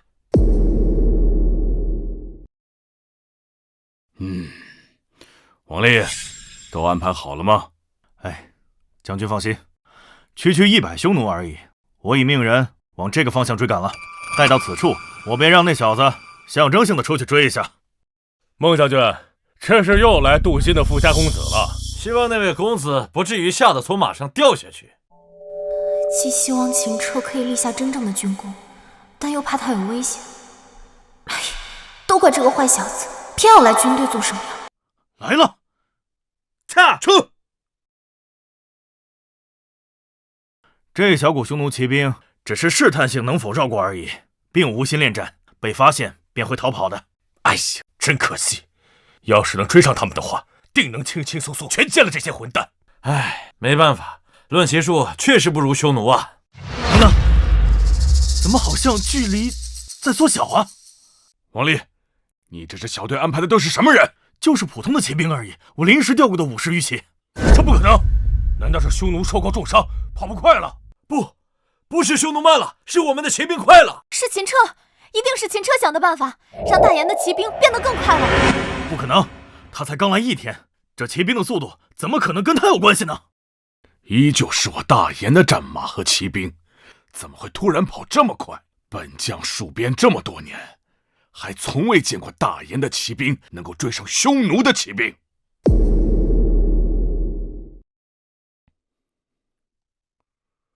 不好，快派兵去支援他们！匈奴一旦发现跑不掉，就会回头拼命。他们现在人数是劣势。是，打前人，让他们后撤。撤！匈奴果然回头拼命了，太鲁莽了！就算速度追得上，人数也是劣势啊。莫慌，他们现在的速度，匈奴追不上。只要指挥得当，便可反复拉扯匈奴，直到援军到达，便可将其全歼。可，他们好像没有后撤的意思呀。什么？他们疯了吗？50骑冲匈奴100骑，就算速度追得上，论马上作战也不如匈奴啊！何况人数还差了1倍。愚蠢！这他娘谁指挥的？孟静，没事吧？哎呀，来不及了！就算援军现在抵达，他们已经碰在一起了。等等，他们好像在放箭，他们在马上骑射。这不可能！骑在马上，光是腾出一只手就已经十分勉强，怎么还能双手搭弓放箭？王校尉，你是怎么训练出如此精锐的队伍啊？我也不知道啊，我只是临时随便调拨了50余骑而已。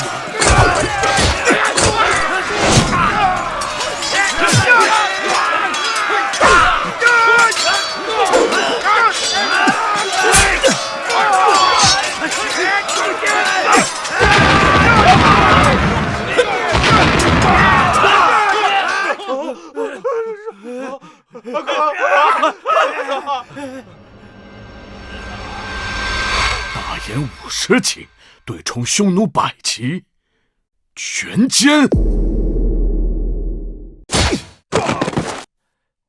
秦将军，这马镫和马鞍竟然如此有效，不敢想象，竟然有一天能追上匈奴的骑兵，甚至腾出双手来战斗，还不从马上摔落，神了！这在整个北军的历史上都是从未有过的功绩。孟将军不得狠狠地奖赏我们？大家都别忘了，这都是谁的功劳？秦将军，秦将军，秦将军，秦将军，秦将军，秦将军，兄弟们，开选！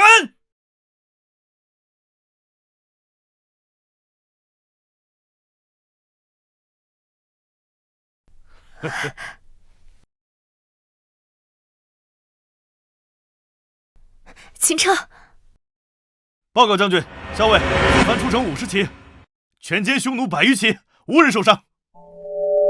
这是什么情况？不知道。 50余骑零伤亡，全歼100骑，难以想象啊！很好，尔等当记大功，是谁指挥的？快说说是如何做到的？报告将军，我等能做到这些的，全是因为秦彻。什么？不是交代过了吗？像这种小功劳，让也就罢了，这等前所未有的大功劳就不能让了呀！不，校尉，我等并未扰功，此一功劳不在我等，在秦彻。功在秦彻，秦彻，功在秦彻，秦彻，功在秦彻，秦彻，功在秦彻。谢孟将军给机会。幸不辱使命。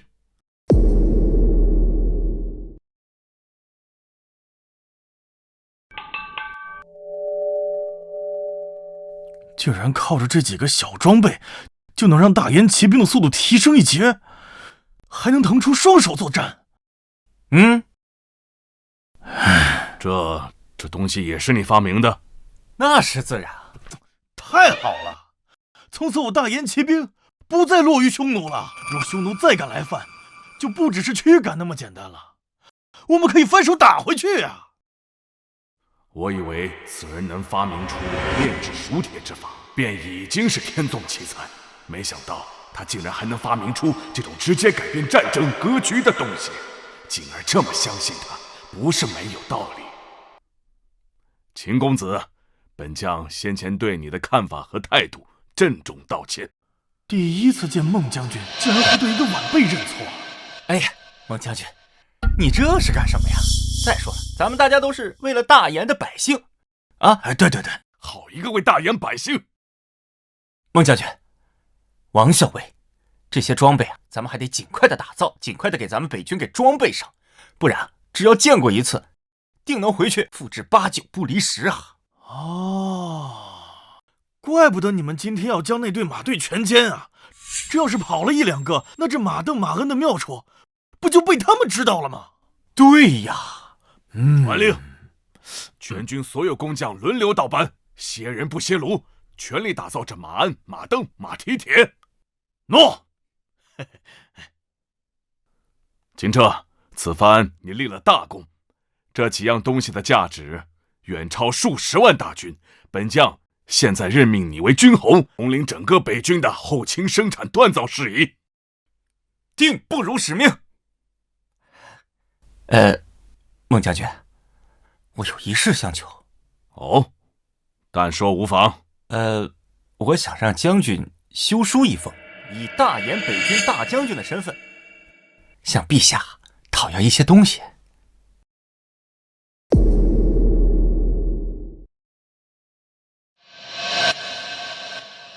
算算路上时间，车儿到北境应该已经月余了吧？回陛下，差不多1个半月了。也不知车儿在北境怎样。公子彻天资聪颖，在那军中定会表现不凡呐！军中不比外面，他那点聪明才智在军中并非有用。是，朕对他的期望不高。他能在1年时间内安安稳稳地做好一个武长，就算不错了。后续再寻找机会，慢慢积累军功，一点点升职。做个3、5年之后，若是能当个军侯，便值得夸奖。陛下，公子彻年纪尚轻，以他的才能，3年做到军侯一定没问题的。陛下，陛下！景儿从北方回来，带回穆将军的军函，里面提到了公子彻的情况。这才多久啊？彻儿有什么情况值得一提啊？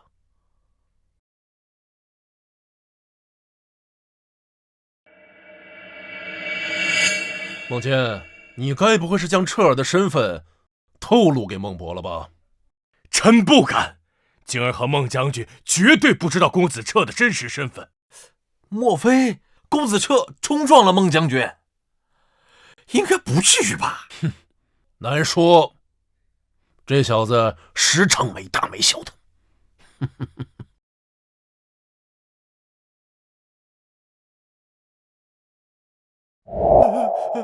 陛下您冷静，公子彻毕竟年轻，而且从未入过行伍，犯些错误也是情有可原啊。彻儿刚到北京，第一天便立功升为军侯。哎呀，陛下，来日方长，公子他一定会……啊？什么？军侯1天？这怎么可能啊？王坚，你好大的胆子！竟然敢伪造军函，还编造的如此离谱！陛下明察，臣万万不敢。这的确是北军的军函啊！你当真是傻子吗？1天时间，他竟然从武长做到了军侯，难道他砍了匈奴王不成？陛下，这确实是真的军函啊！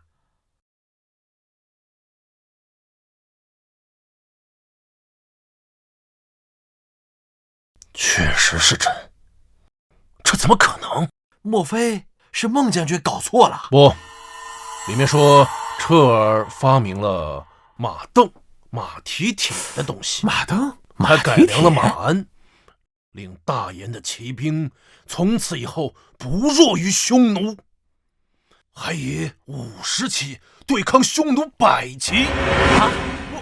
孟坚，不是少爷到了第一天就上战场了，有没有受伤？这写里写没写啊？50骑对抗100骑，零伤亡啊！不，全歼对方。陛下，就那么几个东西，有如此大的威力啊！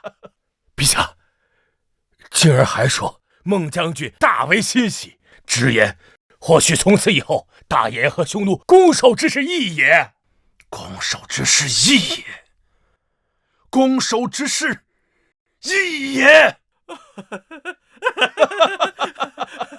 好，真的好彻儿啊！这是又给他父皇一个大大的惊喜呀！恭喜陛下，贺喜陛下！公子彻不仅擅长发明创造，在治国之上，那更是胜过李相啊！如今在军队中也表现优异，实乃我大燕之幸啊！有此龙子，我大燕江山永固。好，好，好！朕原本以为彻儿到北军需要经历个3年5载才能有所成就，如今看来，这时间比朕想象的还要快呀！好，这孟博在军函中说，要在全国范围内收集硝石、硫酸和木炭，攻击北军。还说这是彻儿啊，这是要做什么？那硝石、硫磺都是炼丹炼药的材料，难道说公子彻要在军中炼制丹药，来医治受伤的将士？他竟然还会炼制丹药？这怕了。既然是彻儿的要求，便依他。蔡超，臣在。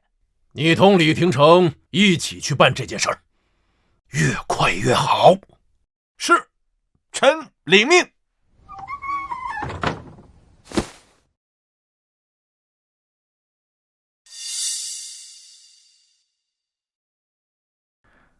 殿下，近来陛下在小书房中议事的次数越来越多，可是从来没叫过您呢。还有您老师蔡大人，好像对您也是日渐疏远。那又能怎么样？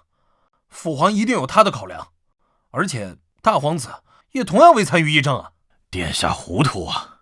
陛下现在最关心的是北方战事，北军连战连捷，孟博的地位越来越高。而孟博和谁的关系更亲近啊？大皇子于说。堂兄，那我该怎么办啊？殿下，北军之所以连战连捷，是因为军中出现了一个奇人，只要除掉此人，对孟家、对北军都是一个巨大的打击啊！什么？一个人居然能对30万大军起到这么大的作用？没错，他的发明令大燕的骑兵甚至超过了匈奴的铁骑，还有熟铁演练法也是他发明的。殿下明鉴，此人乃是发明屈原礼与熟铁演练之法的人。我看谁敢动秦公子！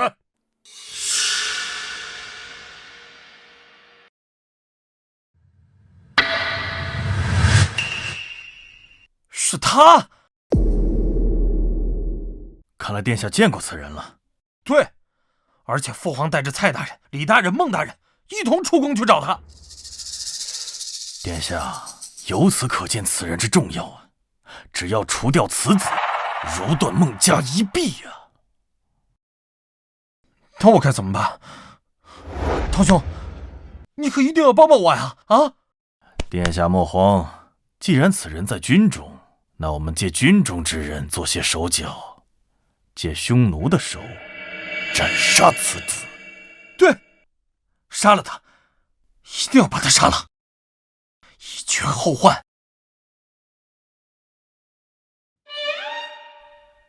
哎呀，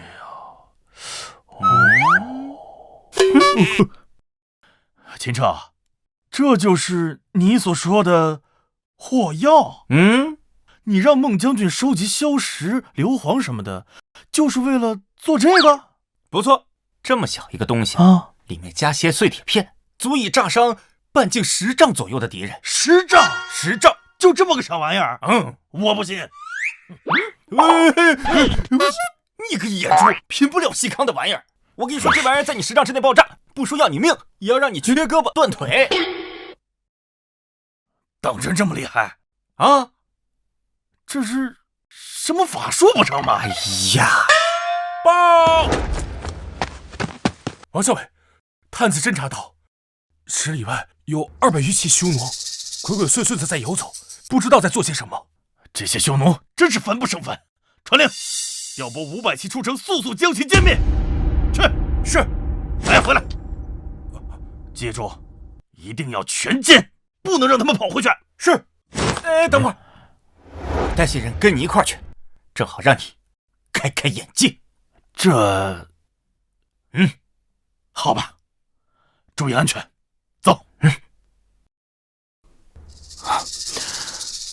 殿下盯上的那个人要出城迎战了，你速速去通知匈奴大军前来埋伏。是。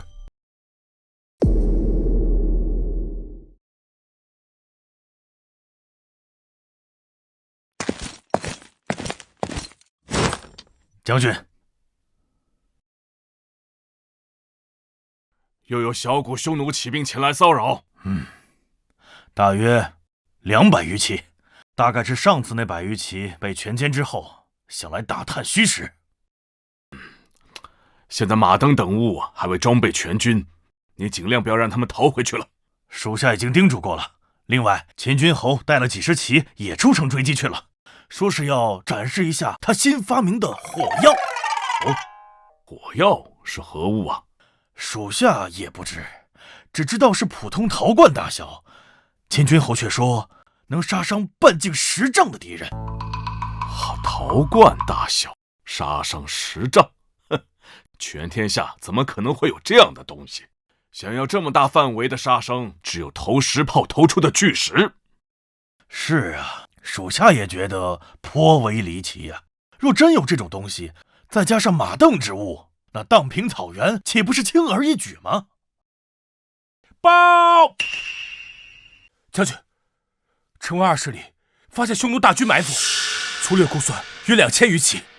我们出城追击的队伍冲着那里去了。什么？自从装备熟铁冶炼的兵甲之后，匈奴就从未有过如此大规模的聚集了。现在不是考虑这个的时候。王立，你亲率已装备的马登、马鞍的3000骑兵出城支援，快！是。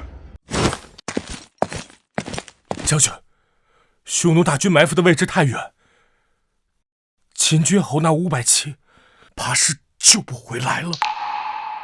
清澈，你才给大军带来那么大的惊喜，难道就要战死沙场了吗？哎，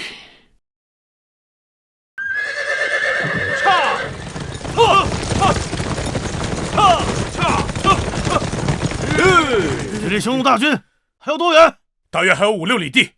咱们派出的500骑怕是救不回来了。是啊，哪怕装备了马鞍马镫，可是500骑对2000骑也是毫无胜算。可惜了，秦军侯少年英杰，竟早早的牺牲了。大旗号，加速，全军进行军，快！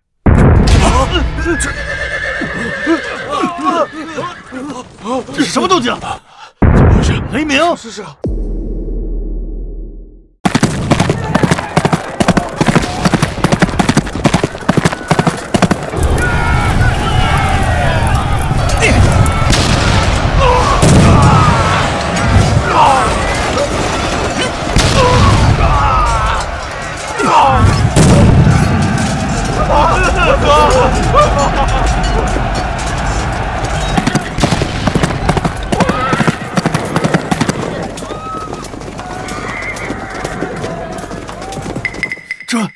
这是什么情况？哟，老王，来的倒挺快啊！这是，这就是火药。这简直是神仙手段啊！这些陶罐怎么会爆炸？这是什么法术？这是有仙人相助了吗？仙人个屁呀！匈奴都要跑了，赶紧去追呀！哦，对，大旗号，追击残军匈奴，快走！去！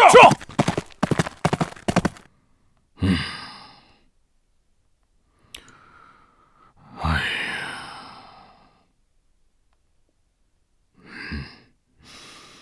呀，那500骑怕是凶多吉少了，可惜了秦军侯少年英才呀！将军，王烈，你也不要太难过，总有一天我们要杀进草原，把那些匈奴屠个干净，为秦军侯报仇。不是，将军，秦军侯还没死呀。真，秦军侯竟然活了下来！不仅活下来了，500人把2000人打的是人仰马翻呐！王烈，你听听你说的是什么屁话？500骑对着2000骑，哪怕是装备了马鞍、马镫等物，也绝无可能。属下没有胡言，句句属实啊，将军。秦军侯发明的火药声若雷鸣，能发出冲天火光，把那匈奴人炸的是肝胆俱裂，溃不成军呐！那火药竟有如此威力，千真万确。那秦军侯就像是天神下凡，能掌控雷电和烈焰。您是不知道啊，吓得匈奴大军中甚至有人当即跪地求饶，还以为是遭了天谴呢。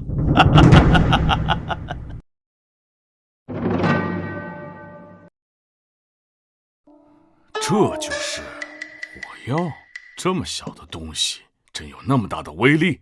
咋的？那我给你试一个。不是，威力我亲眼所见，绝无半分虚假。如果在这儿炸了，那整个营帐都会被掀飞的呀！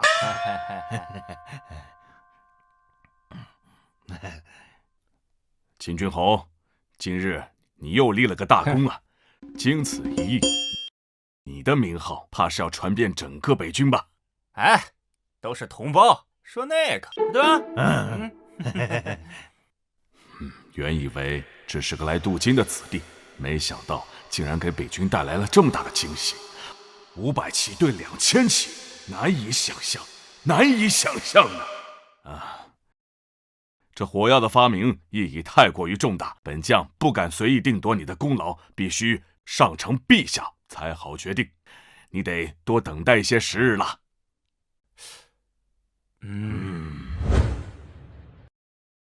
启禀陛下，有北军来的军函。哦，又有何事？嘿嘿嘿，陛下，该不会是公子车又立了什么新功吧？真当那军功是大白菜呀！公子车的确立了大功，功劳之大，该如何奖赏孟将军都无法定，所以才上呈陛下。不是什么军功，就连孟博这个镇北大将军他都定夺不了。火药声若雷鸣，火光冲天，方圆10丈之内，非死即残。不是，依陛下所言，莫非是天上落雷？这是彻儿所发明的东西。什么？公子彻竟然发明出如此神仙般手段的东西来？函中还说，凭借此物，以500骑将匈奴2000骑打得溃不成军。这太过匪夷所思了，让朕如何相信啊？陛下，该不会是匈奴遭到了落雷天谴，被误认为是公子彻所发明之物的威力了吧？确有可能。陛下，孟将军此次随军函，还送来了一支火药，说陛下一试便知。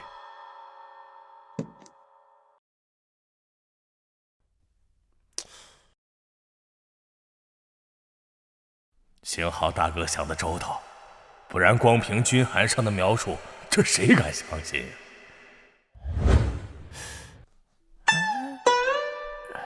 这么小，此物该如何使用啊？用火折子点燃陶罐上的引信，远远抛出去便可。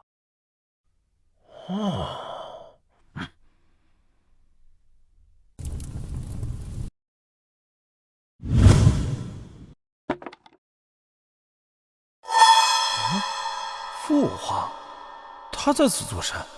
摘这些稻草人做什么？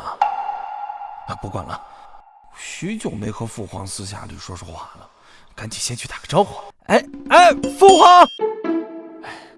父皇今日好兴致啊！云老师和孟大人在宫中一起散心，怎么不叫孩儿一起呀？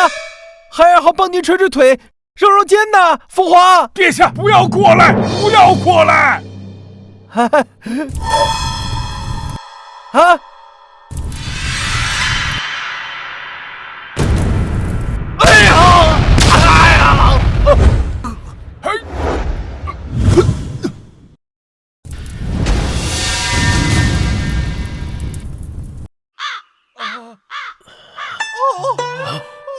竟有如此大的威力！哎呀，神兵显灵，一定是神兵显灵了呀！殿下，你没事吧？有人要行刺本皇子，禁军！御医！胡儿刚才距离那火药有14、15丈远，竟也被掀翻。行了，不就是摔了一跤，破了点皮儿吗？冒冒失失，还有半分皇子的样子吗？父皇竟然不问我有没有受伤，还有这副态度对我。相比于彻儿，胡儿当真是烂泥扶不上墙。彻儿说的没错，若真是让这种人继位，大燕怕是真的完了。蔡少，臣在。带他去找御医，别在这丢人现眼。诺。不！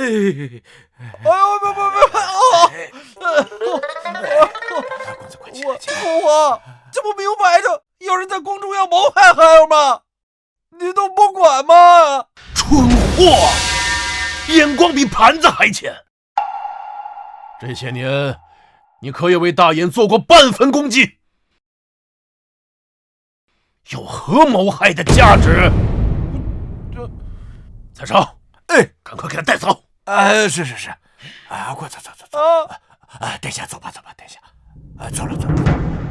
每当朕以为彻儿不能再做得更好的时候，他却总会再给朕出乎意料的惊喜。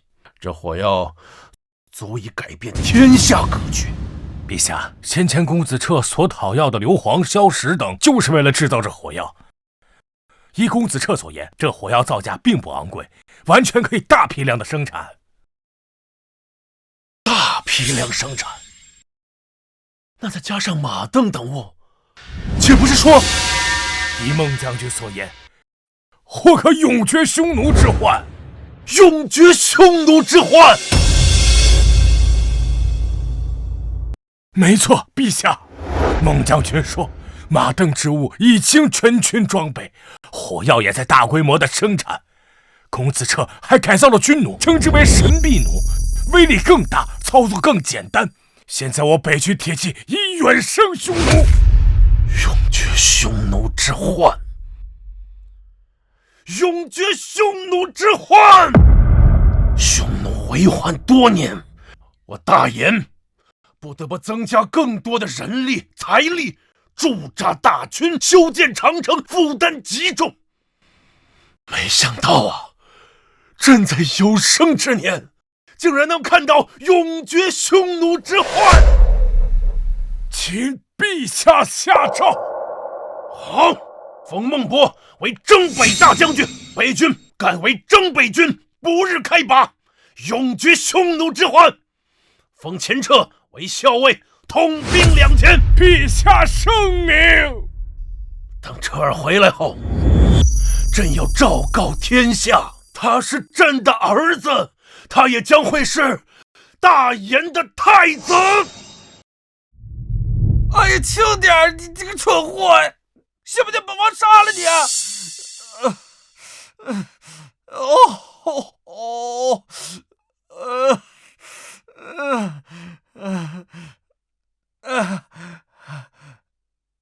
殿下，计划失败了。那个人不仅没死，反而又立了一大功，发明了一种叫火药的爆炸物，威力巨大。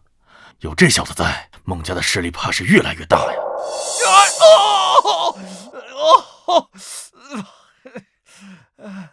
原来是那个小子，就是他，害得本皇子这么狼狈。殿下，在军中下手怕是没有机会了，只能等那小子何时要回京城，我们再伺机而动了。只要能除掉他，就如同断孟家一臂。无论用任何方法，我要让他死，让他死！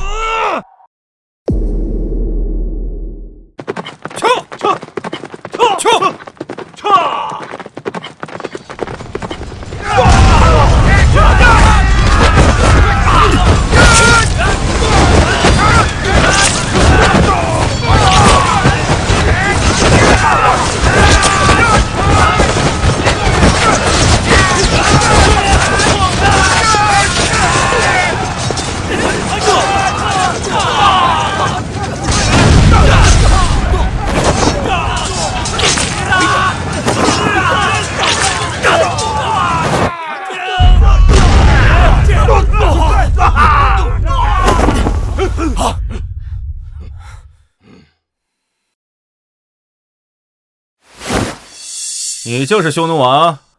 不可能，不可能！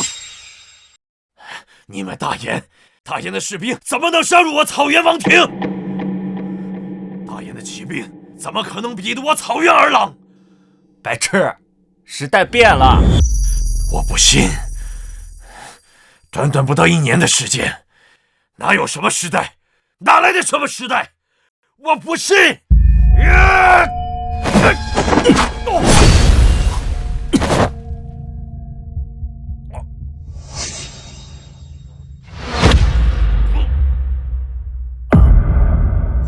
我就是时代！清撤！清撤！清撤！清撤！清撤！清撤！清撤！秦将军好！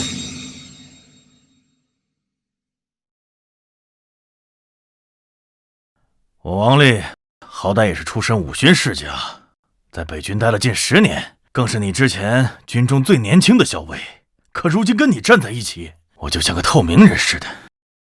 老王啊，你也不要妄自菲薄。再说，没有你这绿叶，怎么衬得出我这红花呢？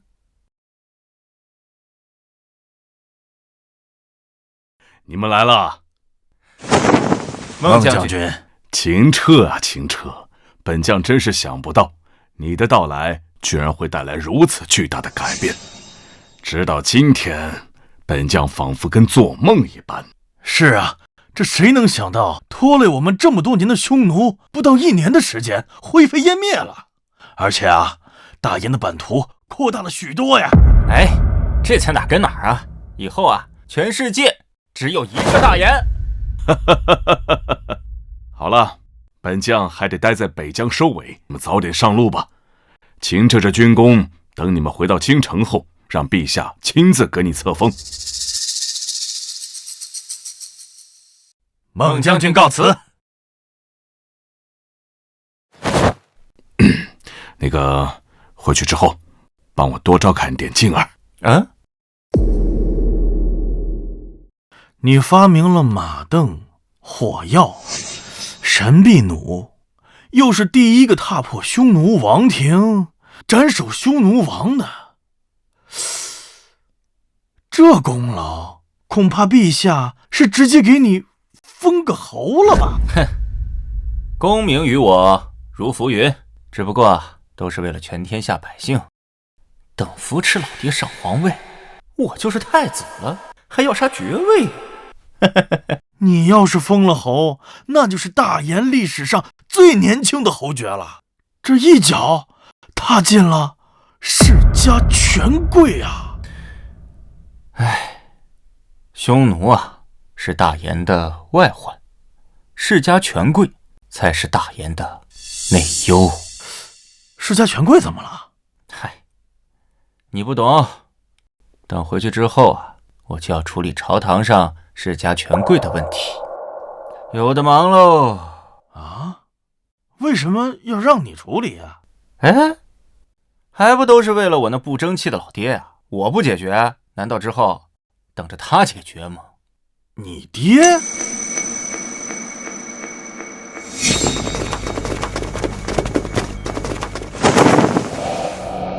侧车，上！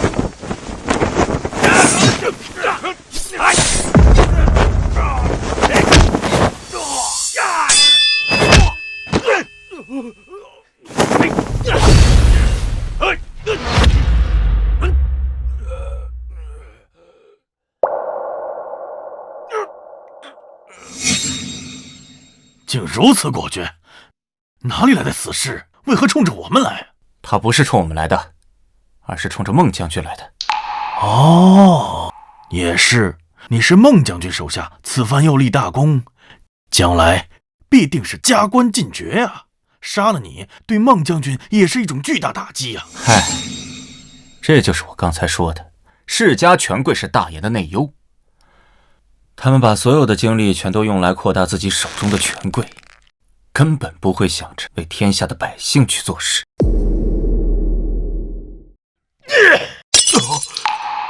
好大的胆子！竟然有人敢在路上行刺凯旋归来的大燕将领！啊！陛下，那公子彻没事吧？没事，刺客见行刺不成，当场自尽，一个活口都没留下。啊！如此决绝，这是哪家养的死士吧？彻儿的身份还未暴露，这次刺杀应当是冲着孟家去的。平定匈奴，孟伯立大功，定是有人担心破了朝堂上的平衡，故行此手段。这些尸位素餐的败类，只会不择手段打压政敌，根本没人管这天下怎样。陛下，要不派禁军前去接应公子彻他们？不必。彻儿和王丽兵分两路，微服抄小路，分别回了京城。传孟坚前来。启伯，小蝶，少爷我回来啦！少爷，少爷！哎，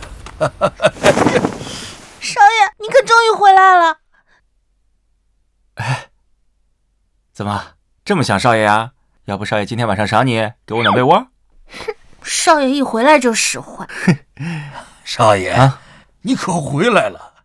哎，你今天晚上怎么自己回来了？听说你在北方立了大功，我还以为你会光荣凯旋呢。哎呀，别提这个了。哎，对了，我之前让人送回来的信件，收到了没有？啊，您稍等啊。哎，少爷，你看，这就是按照你心里说的那些材料，和那个法子，经过几次尝试，终于做成了又好又便宜的纸。少爷，你这是又要做卖纸的生意了吗？生意啊，不，这是颠覆世家权贵的武器。又失败了，那小子怎么还没死？照这样下去，还有谁能镇压住孟家跟那小子啊？事已至此，只能在朝堂上想办法了。朝堂？没错，朝堂上至少有半数以上的世家权贵是站在我们这边。只要在朝堂上施加点压力，定能让那小子跟孟家不好过。可是，父皇似乎很支持孟家呀。陛下呢，是不可能靠一个人治理整个大燕的，他终究要依靠这些世家权贵。只要朝堂在，世家权贵就不会倒；只要世家权贵还在，那整个大燕终究还是殿下您的呀。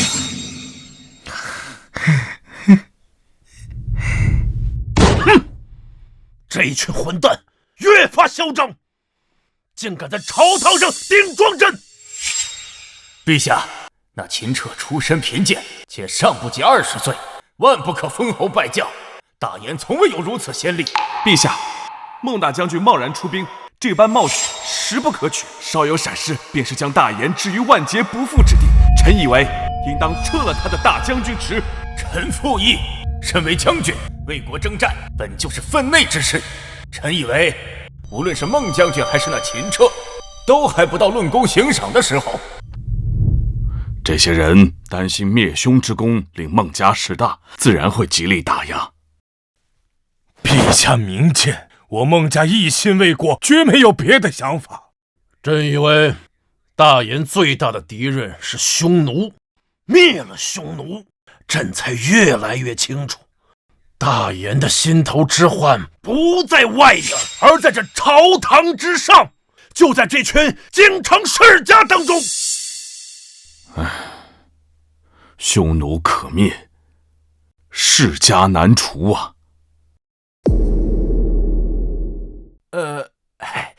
陛下，那昭告公子彻身份之事，请陛下三思。若此时公布，必然会引起那些世家权贵更猛烈的攻击。孟坚，给彻儿安排新宅了吗？回陛下，昨晚已连夜将公子彻接回城中的新宅之中。离孟府不远，臣已安排了孟宅的卫兵保卫公子彻的安全。住在城中，总会安全些。李定成、蔡超，臣在。你二人带朕去看看他，探探他对于封赏一事的口风。是。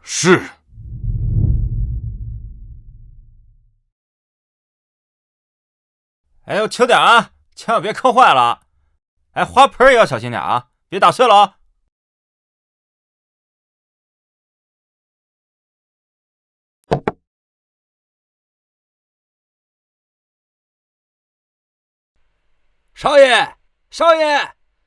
少爷，我们来给你道喜了。哎呀，哎呦喂！来，恭喜少爷，获陛下赏赐。这大宅子呀，真是气派呀！哎呀，这陛下呀，比我亲爹对我都好啊！你看我回来这么久了，我连我亲爹的影儿都没有见到啊！哎呀，这毕竟北方有这么大的事情，秦老爷他得到处打点打点吧。是啊，这回在北方立下如此大功，想必不久便会封侯拜相啊！到时可别忘了多多提携我们呢。这哪有这么容易的呀？啊，顶多呀赏一些钱财，哎，升个小职就不错了。哎，你看朝廷上面这么多的世家权贵，又怎可看到一个孟家世大？又怎可看到我一个草民变成一个贵族呢？公子不愧是公子，看得如此通透。哎呀，公子切莫因此与陛下产生芥蒂，这朝堂之上，实在是阻力太大。是啊，公子，世家权贵自古有之，这也没办法啊。谁说没有的？有的。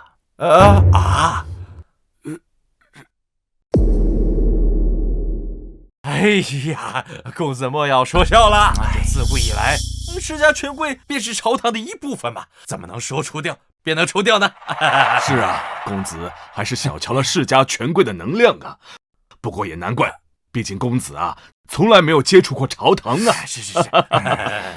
那公子好生休息，我俩还有要事要忙，先行告辞了。先行告辞啊。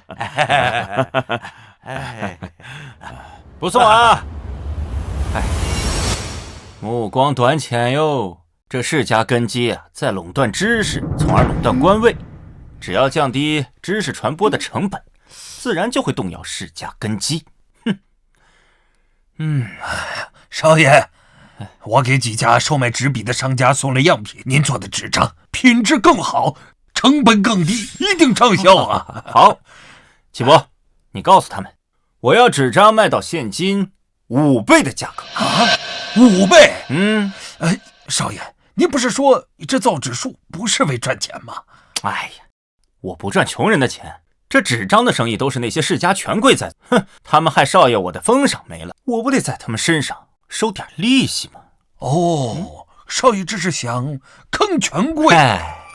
只是咱们的纸虽好，但也没好到5倍的价格呀。这权贵会买吗？山人自有妙计。还是堂兄有手段啊！不管是孟家还是那小子，到最后都没有捞到太大的封赏。意料之中罢了。陛下呢，是不可能不顾虑这些世家们的意志的。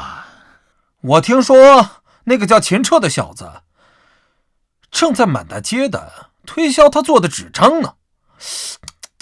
商人终究是商人，下贱。我已经叮嘱了所有做纸张生意的世家，包括自家的商行，都不会进他一张纸。他敢把纸张卖那么贵，我就让他一张都卖不出去。好，大人不好了！京城的纸张这几天忽然卖断了货，朱家的商行已经在偷偷的从那个秦彻那儿进货了。怎么可能啊？这纸张的需求向来不高，怎么会卖到货的呢？这段时间，坊间出现了一部叫做《西游记》的传说故事，人们看入了迷，纷纷要买纸誊抄。一时间，整个京城的纸价飞涨，如今价格已经翻了10倍有余啊！一部传说故事怎么会如此夸张呢？一点也不夸张啊，大人！朱家的商行这2天已经赚得盆满钵满了，咱家要是再不跟上，这钱恐怕都要让他们给赚完了呀！堂兄，你赶快想办法制止啊！可千万别让那小子赚钱啊！怎么制止啊？这断人财路如同杀人父母啊！通知下去，让咱们的商行也去进货，他有多少进多少，不用考虑价格。是，快去！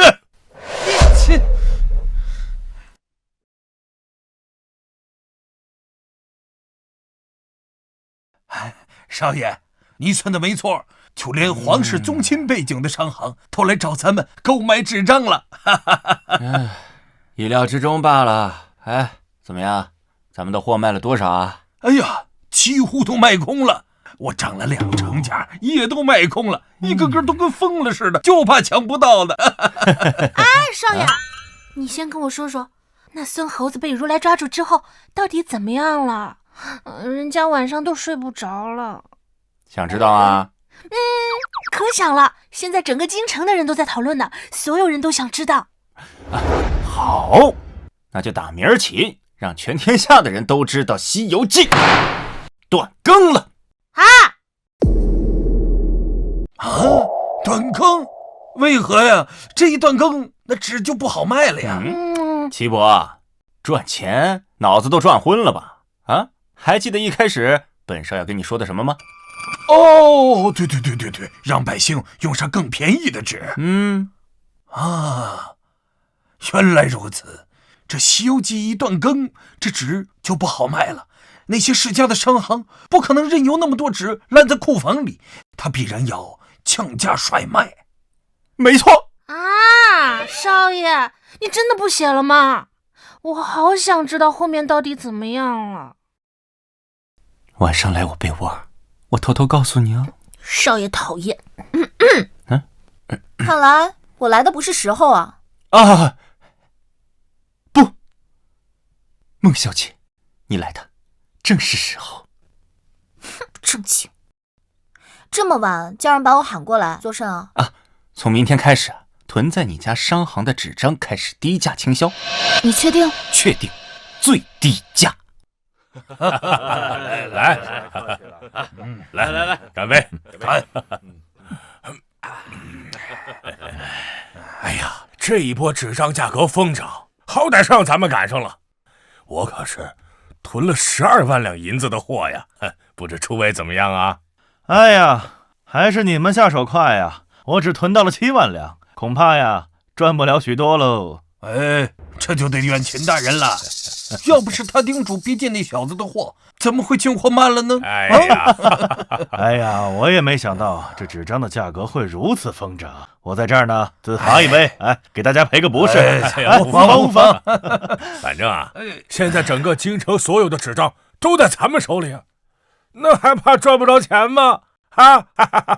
来喝酒，来，喝，不好了，大人，不好了，大人，不好了，纸价崩盘了。价格是原来的1%都没有。什么？这纸张的价格一直在疯涨，怎么会突然间崩盘呢？怎么回事啊？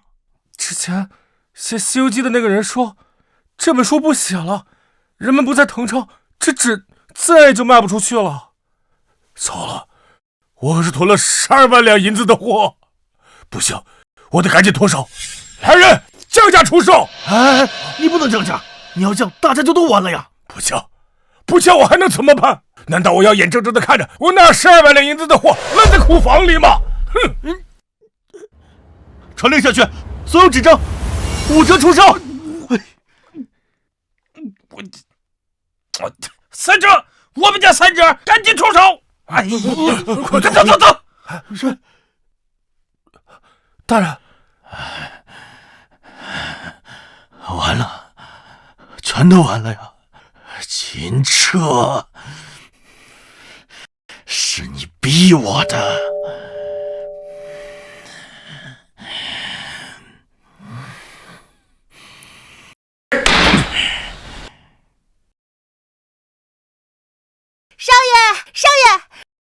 少爷，纸价果然崩盘了，现在已经低到比我们成本还低了。好，静儿，快去外面收纸，就这个价格，有多少就收多少回来。你又全部收回来干什么？印刷。齐伯，雕版都刻好了吗？都准备好了，只要纸张一到，立刻就可以印刷了。好，印刷是什么？廉价的纸张再加上印刷术，就能让全天下的知识冲破世家的垄断。你要印什么？法家典籍、农耕之法、锻造之术？不是造纸术和印刷术，这2样技术就是斩破世家根基的一把利剑，而我要将其公之于天下。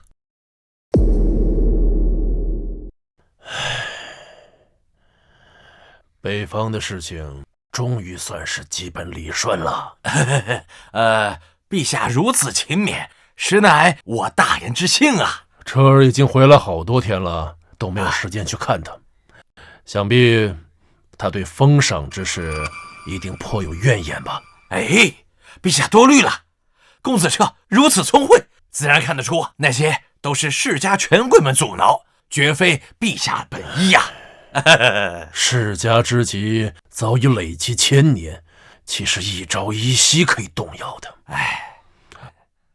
罢了，随朕出宫去看看他吧。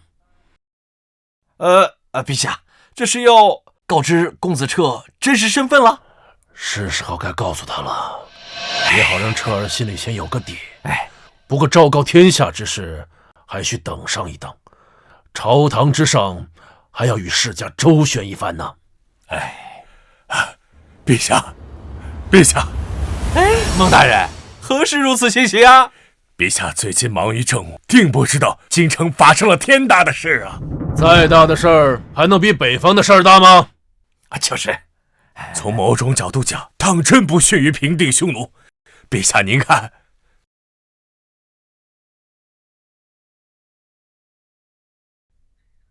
这种纸张头一回见，竟然比宫中的还要好上几分。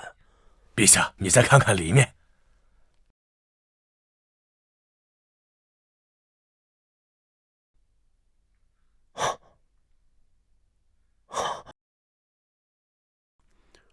竟然有成本如此低廉的造纸之术，还有效率胜过誊抄千百倍的印刷之术。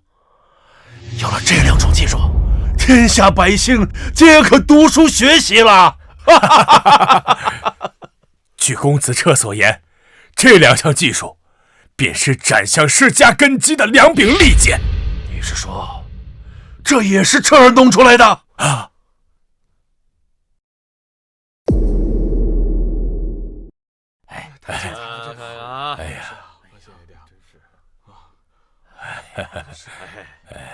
慢走啊，客官。这文字还真是看。陛下。万万没想到啊！彻儿刚从北方回来没几日，竟然又弄出了这么大的事情。是啊，陛下，真不敢想象，这有朝一日，全城最普通的百姓都能用上这么好的纸张。是啊，陛下，照这样下去，我大言势必将涌现出无数才学渊博之辈，朝堂之上再无需只依靠世家权贵了。这般了不起的技术，彻儿竟能毫无保留地公之于众。要不了多久，大爷人人能识字，人人有才学，还何惧世家权贵呀？走，去找彻儿。老爷，老爷您可来了。彻儿呢？朕有事要跟他说。老爷，少爷一大早就往城郊的庄子去了。请。秦兄，这就是你之前住的地方吗？怎么像是个公房似的？差不多吧，这里啊，就是我发家的地方。对啊，拜托你件事儿。你说。你调些兵马过来，然后把从北疆跟我们一起回来的那帮兄弟都叫上。你调兵马做什么？我怕呀，有人狗急跳墙。但私调兵马可是重罪啊！你就说帮不帮我这个忙吧。忙。既然你都开口了，这北军谁敢不给你这个面子？就连陛下都欠你人情啊！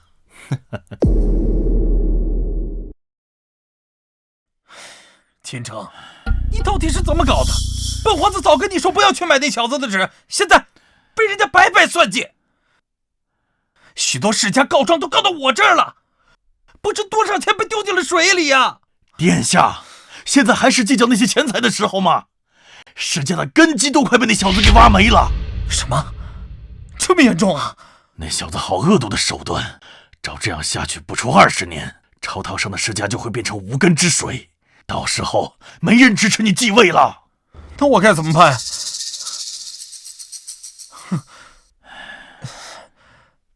我们已经没有退路了，只能殊死一搏。调集禁军，踏平前车的郊外的庄子，在京城内搜集所有的书册。可是，只有父皇才能调集禁军。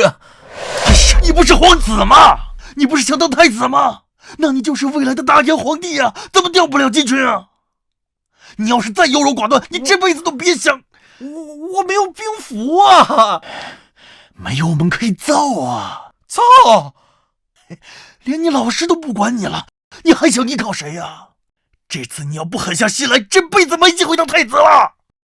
好，我干。这写的真有意思啊！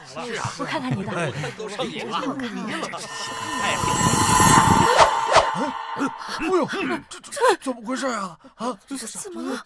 陛下有令，这庄子内违法制造、传播禁书，所有人交出禁书，束手就擒。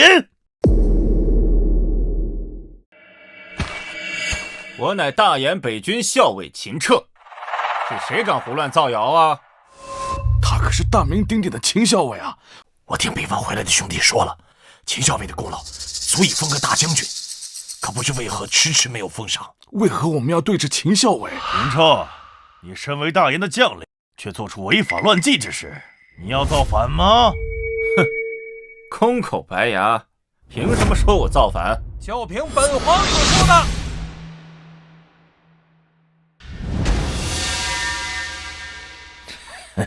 吾乃大研皇子，此人在军中勾结匈奴，传播禁书，已是死罪。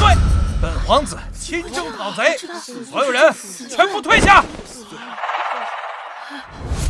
秦先生他发明了屈原礼、收帖演练法，是他让我们吃饱了饭，他不可能是什么罪人。就是啊，不可能。若不是秦先生平定了匈奴，我的丈夫和孩儿现在还在北方服劳役修长城。说的没错呀，秦先生就是我家的大恩人。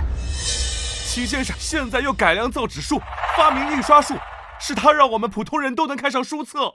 他分明是大研的大英雄。对，大英雄，大英雄，反了，都反了，都给本皇子杀光，将这些逆反之贼全部杀光，快呀！谁敢屠我大研百姓？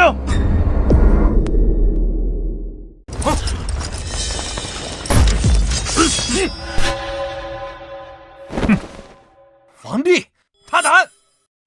看看本皇子是谁？抱歉，太远了，本校尉看不清楚。本校尉只看到为大研立下汗马功劳的北军校尉秦彻被不明军马所困。王立，大研的禁军你敢不认？胡二殿下你敢不认吗？哼！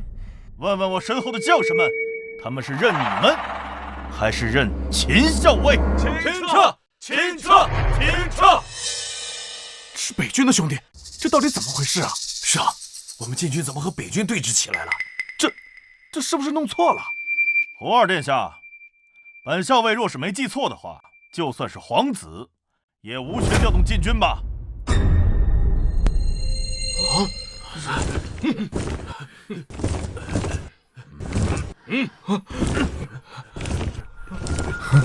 谁说殿下没有权利的？陛下的诏书在此。诏书这陛下诏书，快先跪下！你什么时候？闭嘴！事情没有退路了，只能把事做绝。陛下诏书怎么可能？王立，诏书在这儿，陛下命我等前来捉拿此子，你们要抗旨吗？有陛下诏书在此，我等自当听令。可是陛下为何要对秦校尉动手啊？不知道，咱们不能违抗军令。王立，还有所有北军将士们，陛下的诏书在此，怎么会这样？你们胆敢违抗，那便是死罪！你们胆敢违抗，那便是死罪！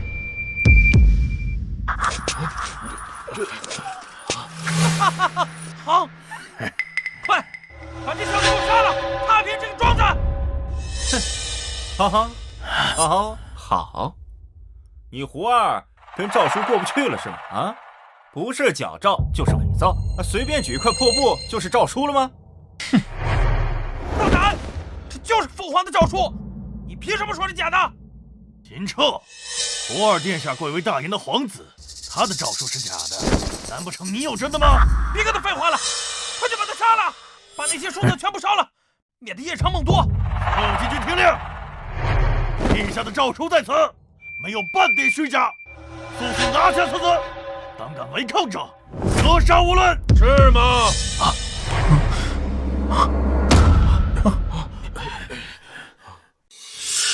陛下，父皇。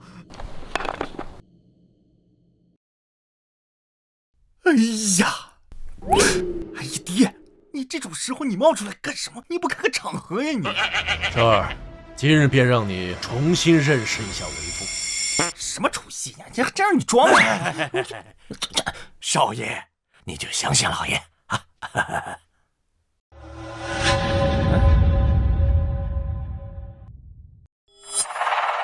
朕立于此，何人敢上前？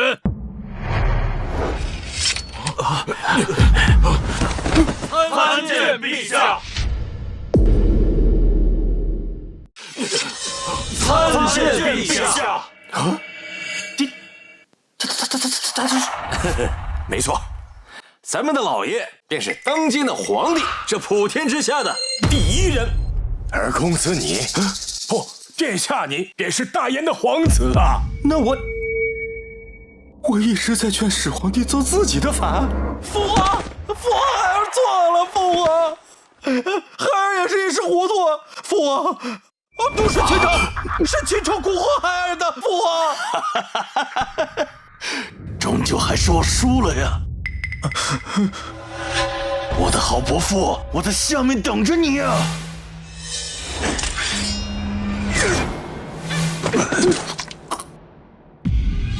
父皇，孩儿错了，父皇原谅孩儿吧，父皇，孩儿以后一定听话，再给孩儿一次机会吧，父皇，再一次机会。太让父皇失望了。来人，是将胡儿下入天牢，等候发落。父皇，为什么？就为了那个小子吗？父皇。我可是你的亲生儿子呀，父皇，你不认我了吗？啊！那朕今日就昭告天下，秦彻乃朕的子嗣，是朕流落在宫外的皇子，同样是大燕的皇子，同样拥有大燕储君的资格。见过彻皇子，见过彻皇子，见过彻皇子。奉天承运，皇帝诏曰：今有皇子彻，秉德明睿，文武兼资，功昭于天，德备于下，致屈原之礼，以旧耕之器，省力备耕，利百姓农耕。革炼铁之法，以青铜之盾，坚甲利刃，强大燕兵马，率北军之兵，靖边疆之患，扫学黎庭，安天下山河，创新植之方，以竹简之众，价廉物易，惠天下学子，创印刷之术，以手抄之繁，千卷同文，开万民治时，立嗣以贤，国之大本。皇子彻上承天意，下顺民心，德才兼备，堪承大统。今告天地宗庙，立皇子彻为大燕太子，总领东宫诸事，辅理朝政，布告天下，贤使之文。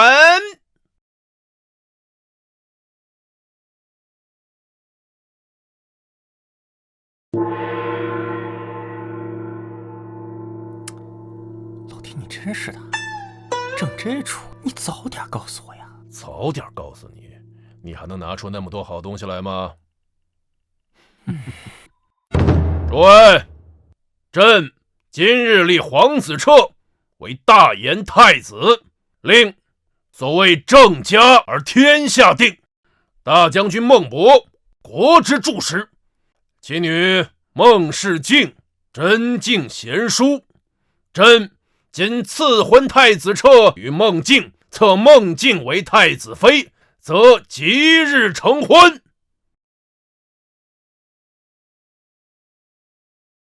谢陛下。你看看，我就说，咱是一家人吧。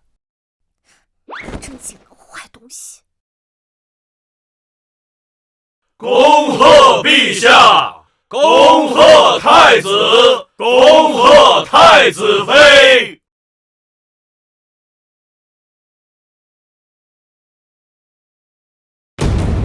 这儿，如今身为大言太子了，还有没有什么新鲜东西能给朕看看的？哎呀，老爹，你要早说你就是祖龙的话，我早拿出来了。哼哼，这是何物？